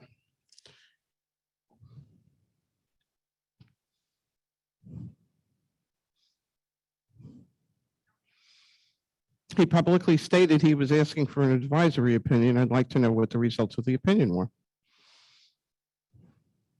Mrs. Wright, if you want to attest to this. I can tell you that the advisory opinion was received and it was provided to Mr. Gibbons. Until the School Ethics Commission identifies those decisions as public, it's not for me to share that information, but for Mr. Gibbons if he chooses. So you're not going to share the information with the public. Mr. Gibbons on June 23rd, 2021, and at other meetings stated that an investigation of Dr. Bender was being done. I'd like to know who is doing the investigations and is it done?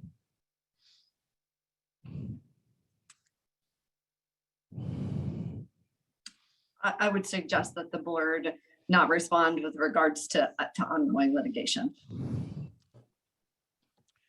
That night, you suspended Dr. Bender. Maybe you could explain why you voted not to renew her contract when you stated there was an investigation without a conclusion.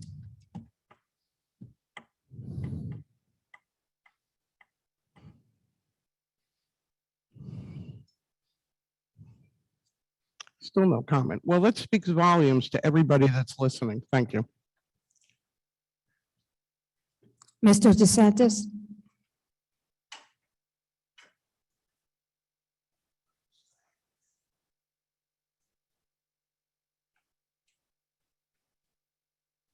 DeSantis, 15 Homestead Place.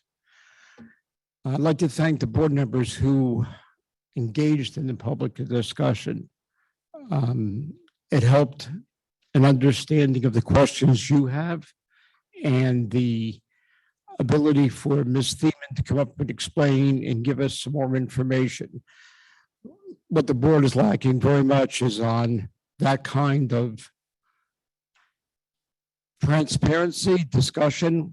A committee system is great, but a limited committee system is great.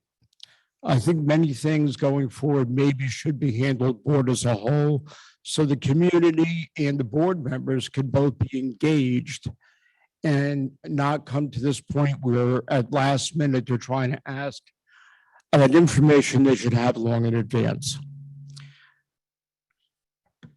I have a question about the master plan. Does the master plan in terms of buildings and grounds include the potential or almost guaranteed increase in student population? What master plan are you talking about? Yeah, you brought it up in the report and I wasn't sure. So You're talking about the municipal master plan? I'm not sure. You mentioned it in your report and I'm just asking about it. The municipal master plans calls for buildings that are now dual use, which means there'd be residential and commercial properties. That's the direction the town is going. which will mean increased apartments, which will mean increased children in the district. The Challenger projects over there, 64 Challenger Road and others, is 1,550 units. Of that, 10% are set-aside units. It's 150 units, which are 2 and 3 bedroom units for low-income families. That's what the master plan is. That's why we want to meet with the planner for the village. Mr. Egan wants to meet with them. I want to meet them so we can figure out what are they going to do with the extra open space they have? Is it to be built on, or is it going to be recreational? But we need to know those things to plan for future students in the district. And we don't have enough room right now. No, not a lot of time either, as you well know.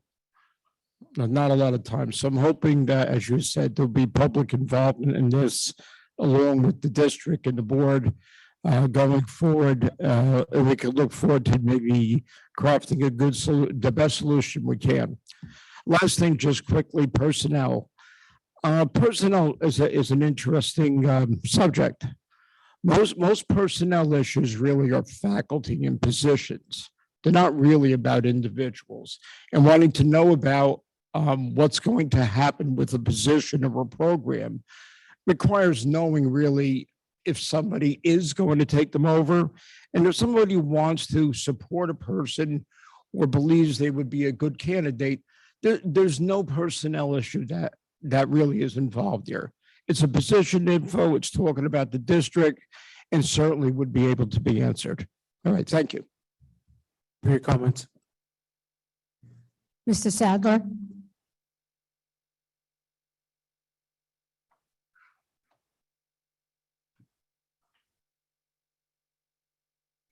Good evening. Hello again. So I wanted to thank in particular Ms. McNeil, Ms. Orth, Dr. Martinez, and Ms. Rodriguez for bringing some great questions for the board to consider and for the community to think about as well. I did stand up earlier and say that, and I still feel the same way. I love the idea of having a pre-K program here in our community. I think it would be great, but I do think that it is wise, as you guys have said, to have a plan and to make sure that it's something that will be sustainable, something we can actually do. So thank you guys for doing your due diligence on behalf of the community. I really appreciate it. Thank you so much. I'd also like to thank Mr. Cathcart, who I know that we've had our differences in the past, but I think that you've been a great professional kind of chaperone for Mr. Gibbons. For those of you who can't see at home, Mr. Gibbons is quite want to break out into kind of petulant, little childish kind of outbursts. And Mr. Cathcart has done an amazing job of kind of, in very parental fashion, kind of keeping him in check. And I'm very grateful for that, Mr. Cathcart. Thank you so much. I'd like to say to Mr. Gibbons, we've certainly had our differences. I'm sorry, I apologize. I'd like to say to Mr. Fernandez, I've had my differences, as I think the community knows, with Mr. Gibbons. To answer Christina's question, it's very unfortunate that the gentleman here clearly appropriated other people's work and misrepresented himself as an advocate for social justice in our community. Thank you, Mr. Cathcart. Great job. So it is a terrible shame. It's a disgrace that you would try to appropriate, other people's work in that way. I sincerely hope, in all sincerity, that you would really be serious about doing this work. And if you were, I would look forward to working with you. I am not the thug that you have tried to make me out to be to the community, or that you've created in your own head. You don't have to be afraid of me. We can have a conversation anytime. I'm happy to do so. You can even bring, if you like, your chaperone along with you. I'd have no problem with that.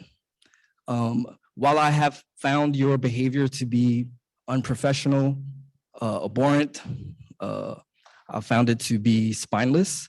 I do believe in redemption. So I do believe I don't define people by their mistakes or by my impression of what may be wrong with them. I certainly have made my own mistakes, in the course of my lifetime, and I'm open to talking with anybody. So now that you will no longer be a trustee, thank goodness, thank the community for that. You will no longer be a trustee. I think the community has spoken. Excuse me, and thank you, Mr. Fernandez, for that reminder. You know, the election results were clear, and I feel that, you know, I feel very like vindicated by them. And I think the community as a whole, who's had issues with your disgraceful behavior as a trustee, feels vindicated by that. I look forward to the possibility of working with you as a citizen, if somehow you can find the courage, maybe the maturity to have a conversation. Excuse me, if somehow Mr. Fernandez, Mr. Gibbons can find the maturity and the courage to like actually have a conversation, I'm always open to doing that with yourself or with anyone. Thank you so much. Have a good evening. Thank you for your comments. Thank you for your comments. I'm sorry, Mr. Sadler, I just want to apologize. You and your wife were also instrumental in advocating for our community and for our youth and having that open line of communication and trying to get that vision, you know, into like reality, you know. Thank you very much. You and your wife and your children were instrumental in getting this social justice started. Mrs. Baloo? If I can just second that sentiment, Mr. Sadler was no other member of the public has been more instrumental in pushing for the Social Justice Committee in a very gentle and persistent way. And I want to thank him for that. I also wanted to just make a comment, Ms. Ramos. We have very little control or oversight over each other. We are elected officials. Only the public can remove us unless somebody commits an egregious crime. We oftentimes disagree up here, and the reason we don't confront each other up here is because it would just make a fight. It would just be a he said, she said, or he said, and it wouldn't get anywhere because we really don't have power over each other. If board members had power over each other, I would have been knocked out of here a long time ago. And so only the public has power over us, and we do so many elections. So I just wanted to clarify that point.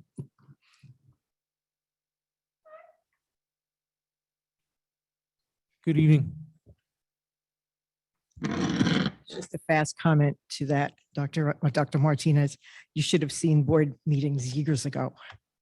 But an awful lot got done that I don't see getting done today, unfortunately.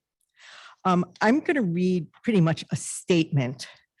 It's kind of rhetorical, okay? Has nothing to do with elections or anything. I know. And I don't expect an answer to this. Has to do with the preschool. I know, I'm watching the clock. My comment is this. Diane Thiemann was appointed as Assistant Director to Early Childhood Education after being removed as the middle school principal, which I never agreed with, but that's my own opinion, as many. She's collaborated with enough people that were involved with this, got the program going, spent hours doing it, gave presentations. And yet I never understood how in an educational system, somebody gets a contract that goes to January. We go September to June, if you're on a school year, or July to June. Okay, so now we have this situation where it's becoming, unfortunately, obvious to me that there may be no extension of that contract. And so here's what I want to know. And again, it's rhetorical. At what point does the Board of Education step in to run damage control? Because as I see it, if she is not renewed in this position, then who is the person, or I guess our acting superintendent is going to be in the position that he is going to have to let somebody, some teacher, a newer teacher, know that she doesn't have a job in January because she is entitled to go back into the classroom. And who's going to tell those 25, 30 students, parents and students that come January, you have a new teacher? Something to think about, because I wouldn't want to be in that position. And then the big question is, who is, she's supposedly the assistant director to the program. I've yet to hear who the director of the program is. So you are leaving a new program hanging. So all in all, over this course of the past year, it mind boggles me how educated people and people that are making these decisions, and I don't mean necessarily the board, but you guys are approving or disapproving, but how this can occur.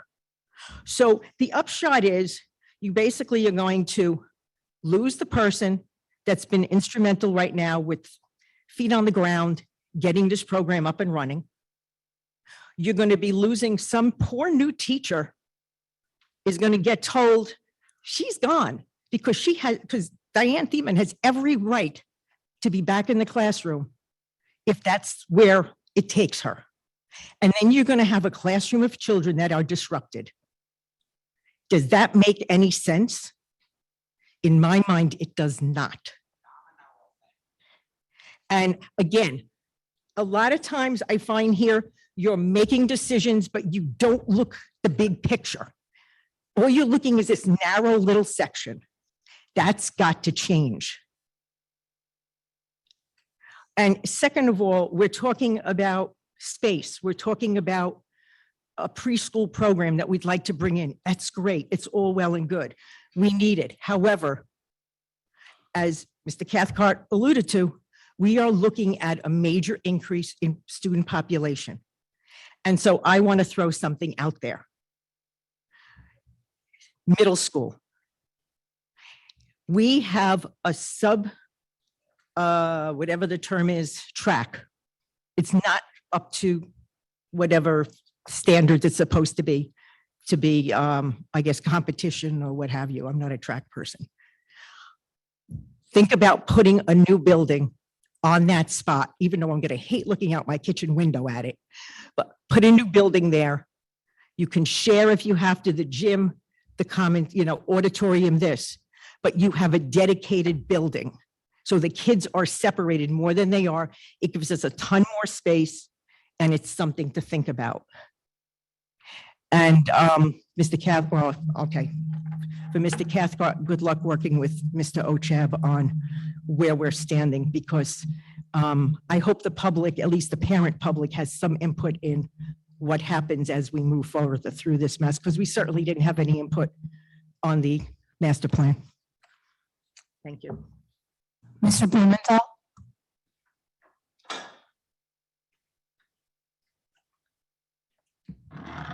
Good evening. Tom Blumenthal, 55 Teaneck Road. 3 points. The first two with regard, I'd like to ask Kerry. Number one, with regard to Diane Thiemann, if this board refuses to renew her, would there be any problem with the new board either renewing her or giving her a new contract in January? I'm not sure I'm following the question, but all personnel decisions are recommendations from the superintendent. So they come first from the superintendent to the board. If the superintendent were recommended after the board is reorganized that she be either renewed or given a new contract, whichever is appropriate, would there be any problem in doing that? I think in your hypothetical, she's not renewed now, but is put on the agenda to be renewed in a position in January. Yes.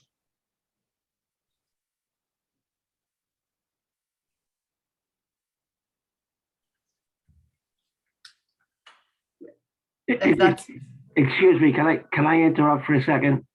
Yes. Once again, I'm the new kid on the block. And I just, to trying to read everything that's going on.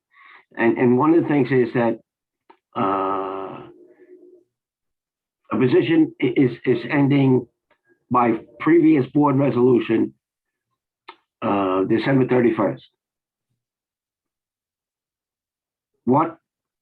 What is the district supposed to do? Should they're required to post the position? You just can't appoint someone like that without posting the position. And supposing somebody comes in and it's going to knock the lights off and socks off of everybody. The board would have to understand that. But the board, if it's going to make that decision, is going to be the board in January, not this board. So the answer is yes, What's yes? that she could be either renewed or reappointed In by January. in January. Yes, Okay, thank you. you're welcome. Kerry, my second question is there any update on our collections against Little Ferry? So the Little Ferry case is continuing. We have filed a motion for summary decision in that case, but we don't expect the judge to rule on it for several months. So the case is proceeding. And we are pursuing avenues through the administrative process. Did they file opposition to the motion yet? No, the motion was just filed today. Today? Today, based on the judge's deadlines that she set. So they have a month to file opposition. In the OAL, the deadlines are shorter, but I don't expect to hear anything from the court for probably about 2 months. Okay, thank you. The last thing I have to say is I've been involved with the Board of Education and helping people in the district on the record, off the record for approximately 30 years. And the results of this election to me are wonderful because for the first time in over 15 years, the darkness that has hung over and emanated from the Board of Education can finally start to lift, and we can look forward to some light in the district. Thank you for your comments. Mrs. Dwyer?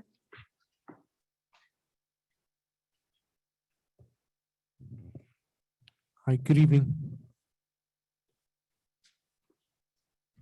Good evening, Dawn Dwyer, 199 Bergen Turnpike. I would like to know if all the board members had the chance to read and carefully review the bus audit that was completed and finalized September.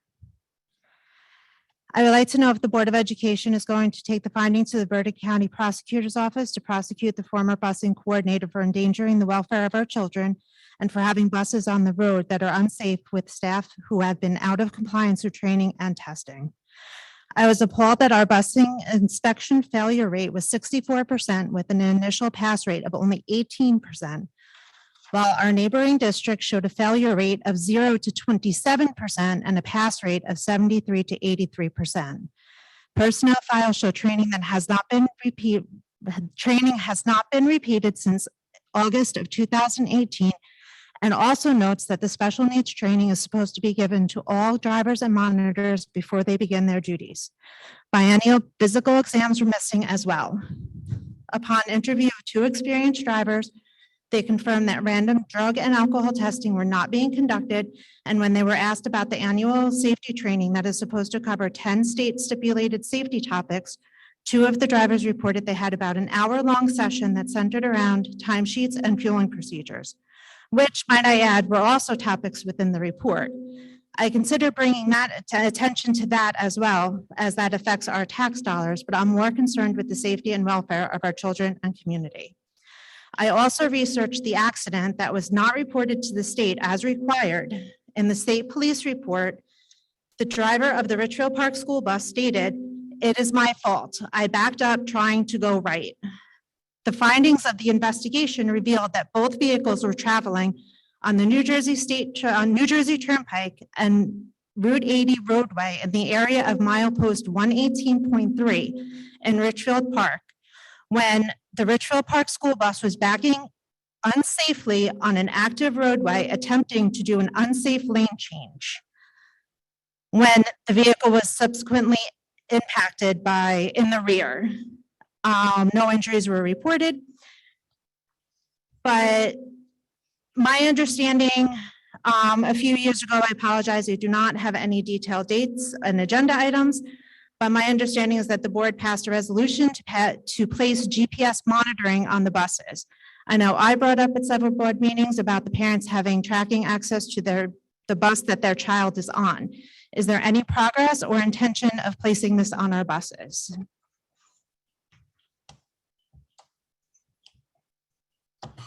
I think I heard three things there to address. One, I think the board stands by its actions as far as personnel and that we don't discuss personnel issues in public.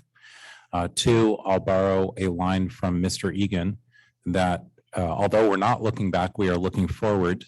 We are looking forward reflective of some of the opportunities we have to change and progress and make the organization safer and better for our students.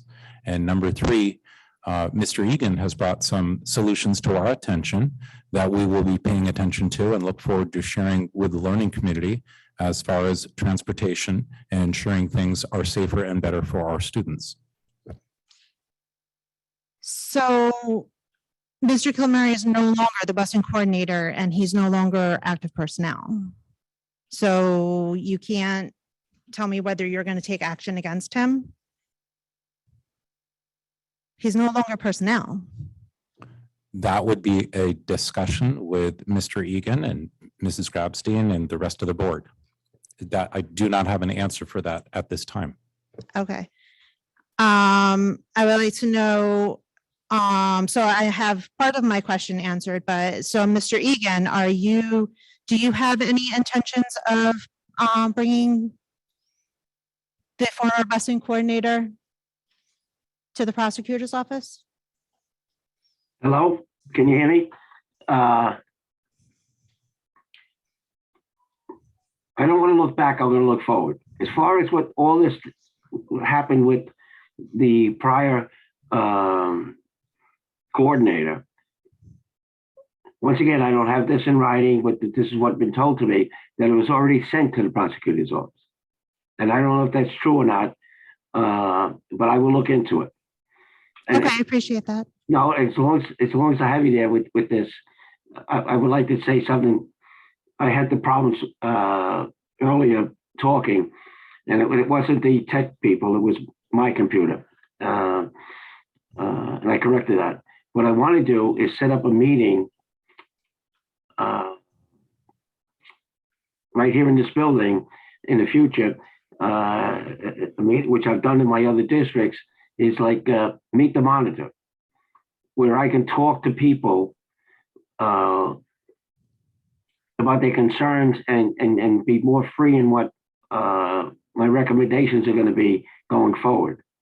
But my whole idea is to go forward. A lot of the things I hear tonight are complaints about or disappointments about things that were done in Richfield Park in the past. We have to correct that and go forward as a team. And that's going to be one of my goals. And I'm not trying to pat myself on the back or anything like that, but the districts that I have been in the past, that's what we've done. And those districts are very successful now. And I want to see Richfield Park go down the same path.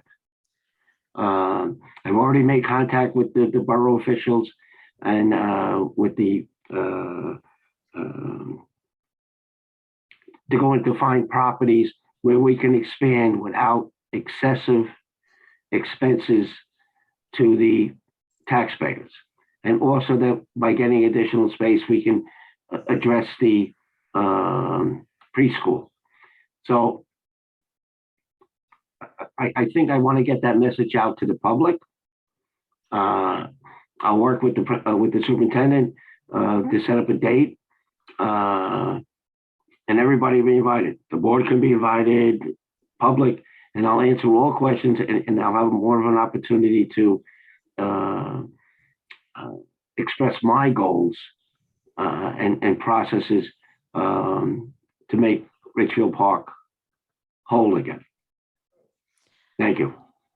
I can appreciate that, but I mean, I'm not talking about events that happened a year ago, 2 years ago.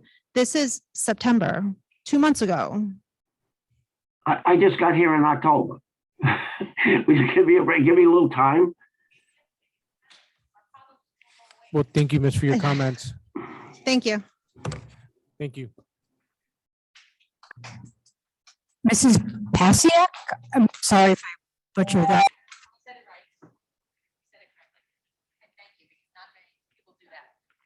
Good evening, miss. How are you? Good evening. Lori Pasiak, 15 Webster Street. I think I've made it plainly clear in the past on the rare occasions I don't come to this podium often. Dr. Haynes, I'm really not happy with your performance. Really unhappy. Did the board see what happened on election day? Because 3 of you are not coming back. And next election day, if you don't get rid of him, 3 more of you are not coming back. Trust me on that. Thank you.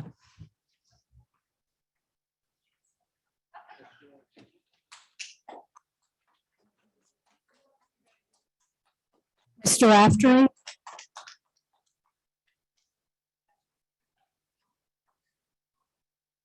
Mr. Raftery? Good evening, sir.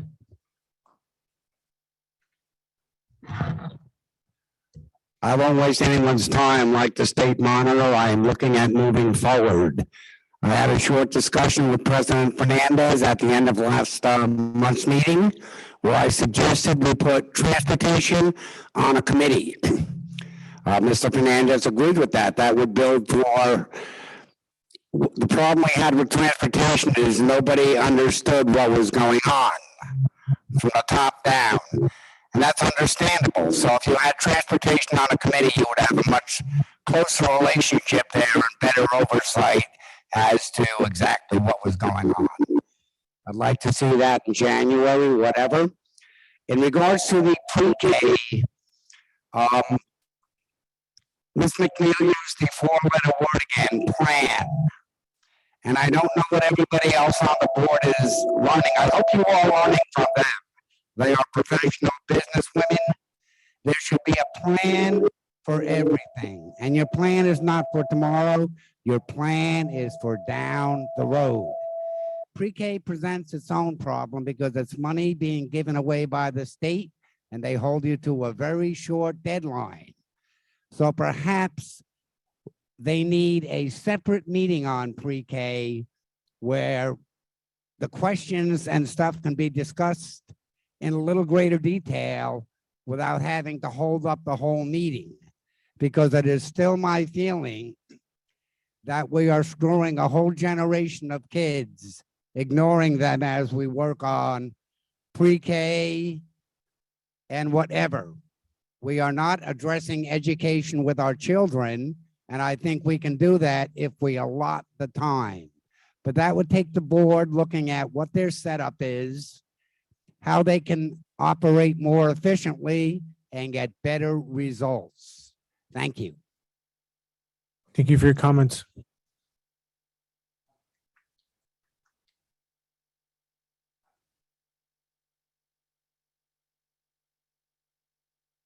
No problem. We just need to promote them. Miss Kelly, can we promote the next individuals?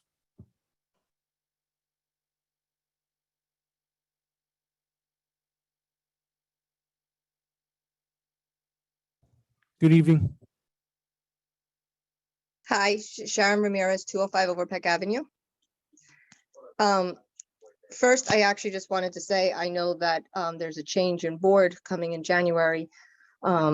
Everybody sitting up there that is part of the board is a volunteer. So I do thank all of you for your service for the town. And I know it's not easy sitting up there night after night, I mean, of meeting after meeting. So I do appreciate all the time and efforts that everyone on the board has put in. So thank you for that. One of the other things, last night was back to school night down at the high school. And I want to thank the high school principal because I sent her a very panicked email that I have 3 children and 20 teachers to meet. And how was I going to do that? And so they did set up an online appointment system. So I do appreciate that I was able to meet with my children's teachers.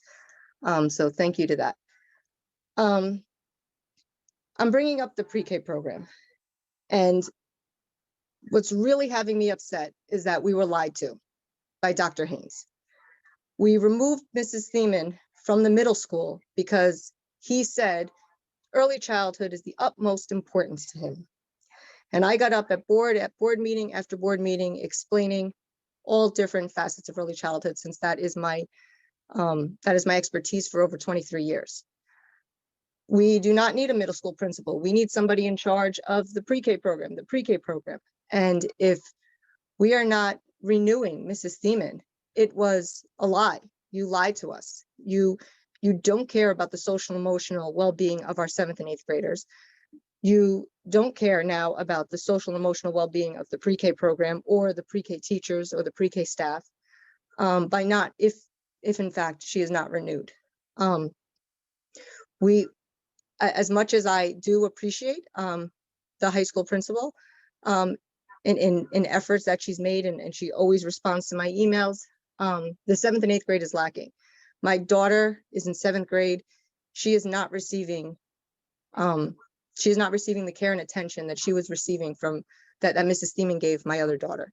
I feel like we're back to the era when my 11th grader was in 7th and 8th grade. The 7th and 8th grade, it feels like they are floating away with the debacle that I talked about back to school, where my daughter's schedule was changed. It's really upsetting that we are taking the social emotional well-being of these poor 7th and 8th graders, and now with these pre-K, where Dr. Haynes got up time and time and again that he cares about early childhood. Well, Dr. Haynes, you are a liar, because you do not care about early childhood if Mrs. Thiemann is not renewed. Thank you again for your time.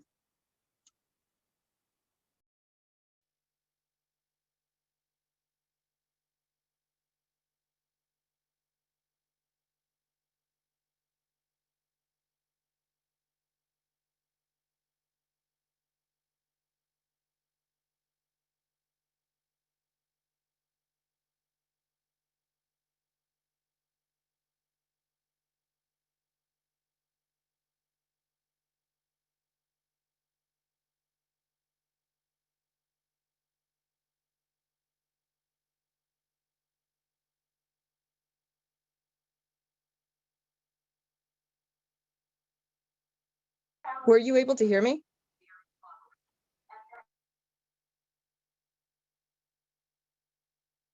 Thank you. Have a good night.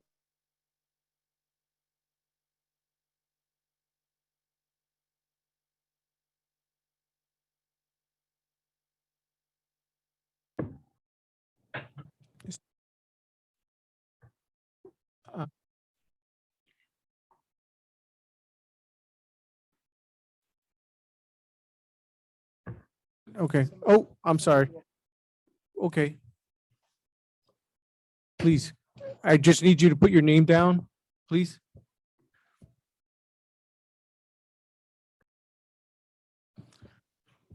We have until 10:10.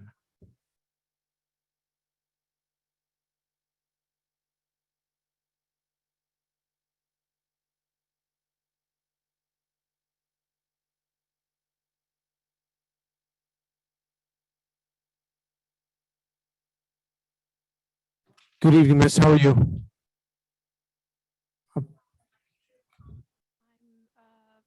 111 Paulison Avenue.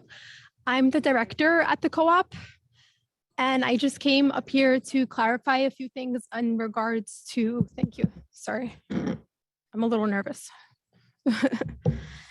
I just came up here to clarify a few things about the co-op.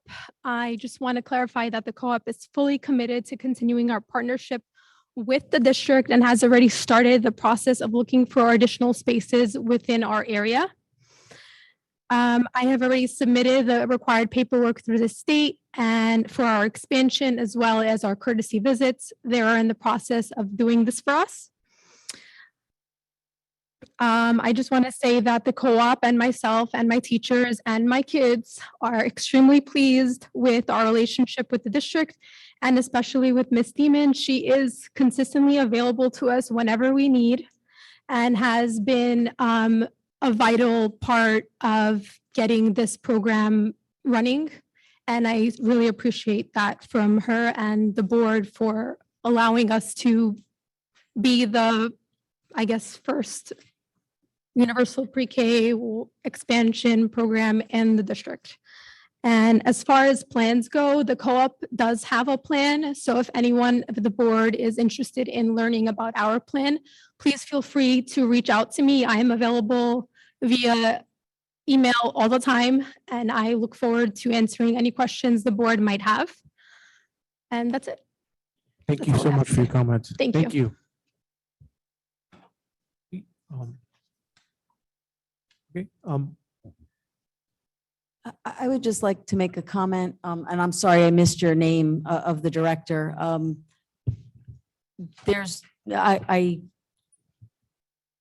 don't want you to feel nervous. I'm a little bit beside myself that you are nervous speaking to us, and just want to reassure you that we are not looking to you or Ms. Thiemann to answer individual questions. What we're asking is to have the comprehensive plan. So the work that you are doing and working with Ms. Thiemann in order to put those plans together is exactly what you should be doing and what she should be doing. And the overarching plan presented to the board as a board together where we can have conversation on what it means is really what we're looking for. So keep doing the good work that you're doing. All right, I appreciate that. Thank you. Yeah. If I can also add that, again, this district has, one of the reasons I ran for the board is because things were happening in this district that I wasn't happy with, that I thought the board had lost its leash on the administration, so to speak, and it was kind of the other way around. And so I think many of us on the board we ran because things were not being regulated when people weren't doing their due diligence and things had gotten under control. So I think to correct that, and hopefully it's an overcorrection, and hopefully there's nothing to see here. And when you guys give us the plan, hopefully the board is relaxed, as we have been many times, once we get the plan, once we get the data. But procedurally, I think we're doing our due diligence. We're trying not to sign off on anything unless we understand it. And so this is one of those cases where this is a very, very big program, a very big commitment. It's a very long commitment. And I think we're all committed to it, but we want it to be quality. And so that's why we're asking for a plan. But I know the co-op, my kids went through the co-op, and I have nothing but good things to say about the co-op. So I'm glad that we're partnering with them, but in this capacity, we need to see a plan. So we hope you'll be part of that, enlightening us as to what's going on. Thank you. Okay.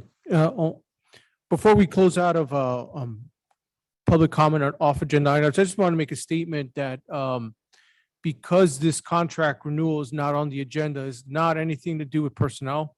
It's just more or less the procedural, as mentioned by in Mr. Blumenthal's question to the state monitor.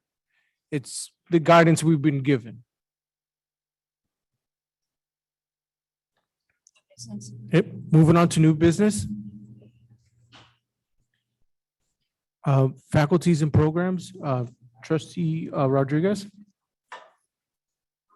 Mrs. Rodriguez, I believe that you won't be voting on 1601 and 1603.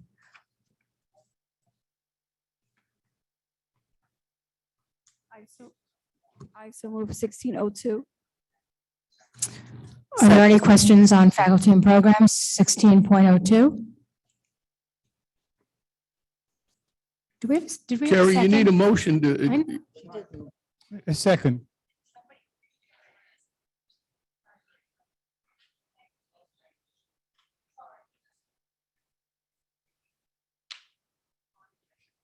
Okay, are there any questions? Seeing none, Mrs. Rodriguez, Yes. Mrs. McNeil, Yes. Mr. Gibbons, Yes. Mr. Gomes, Yes. Dr. Martinez, Yes. Mrs. Orth, Yes.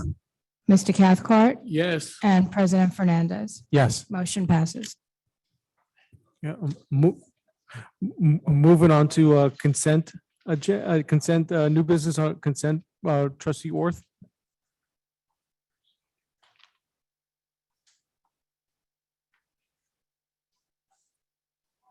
Yeah, I'm sorry. Finance and Insurance, Trustee Gomes. I so move FI 1701 and 1702. Second.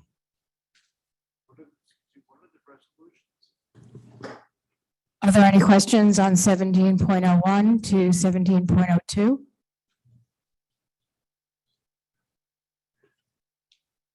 Mr. Gomes, Yes.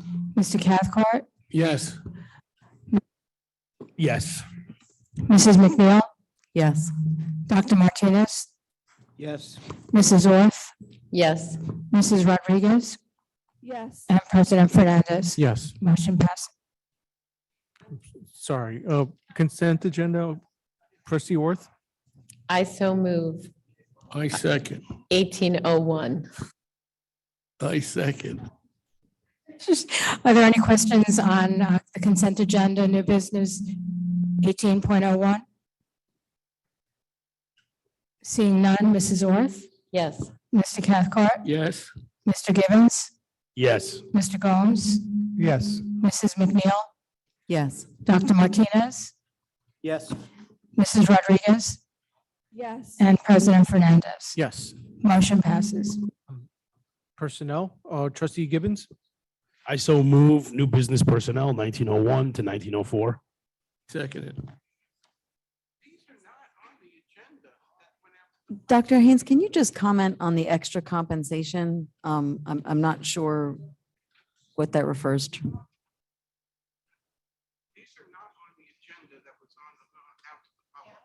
Bear with me just a second. Okay, great. So, and my apologies for this. On last month's October agenda, we approved a number of teachers in both the Title I and IV and III agenda items. These individuals should have been on that agenda, but were missed. And so we're approving them, or I'm putting them forth for approval tonight, including the Title III, which is for our ESL students. And this is additional class time after the regular day. Always through Title I and Title IV. It is after the school day. Thank you. And the new business resolutions are on board docs on the agenda. Okay, are there any questions? Yeah, can I just ask, were they added late in the day? Is it possible that somebody printed board docs earlier today and didn't? Yes, that's possible. Okay. Okay. Can I, Mrs. McNeil, just because I am so proud of this, there's a classroom about 100 feet away that had about 30 adults attending our ESL Spanish sessions. And it's evidence to how our grant funding is going to our entire learning community. And something that I wanted to share with the board, because we should all be proud of that.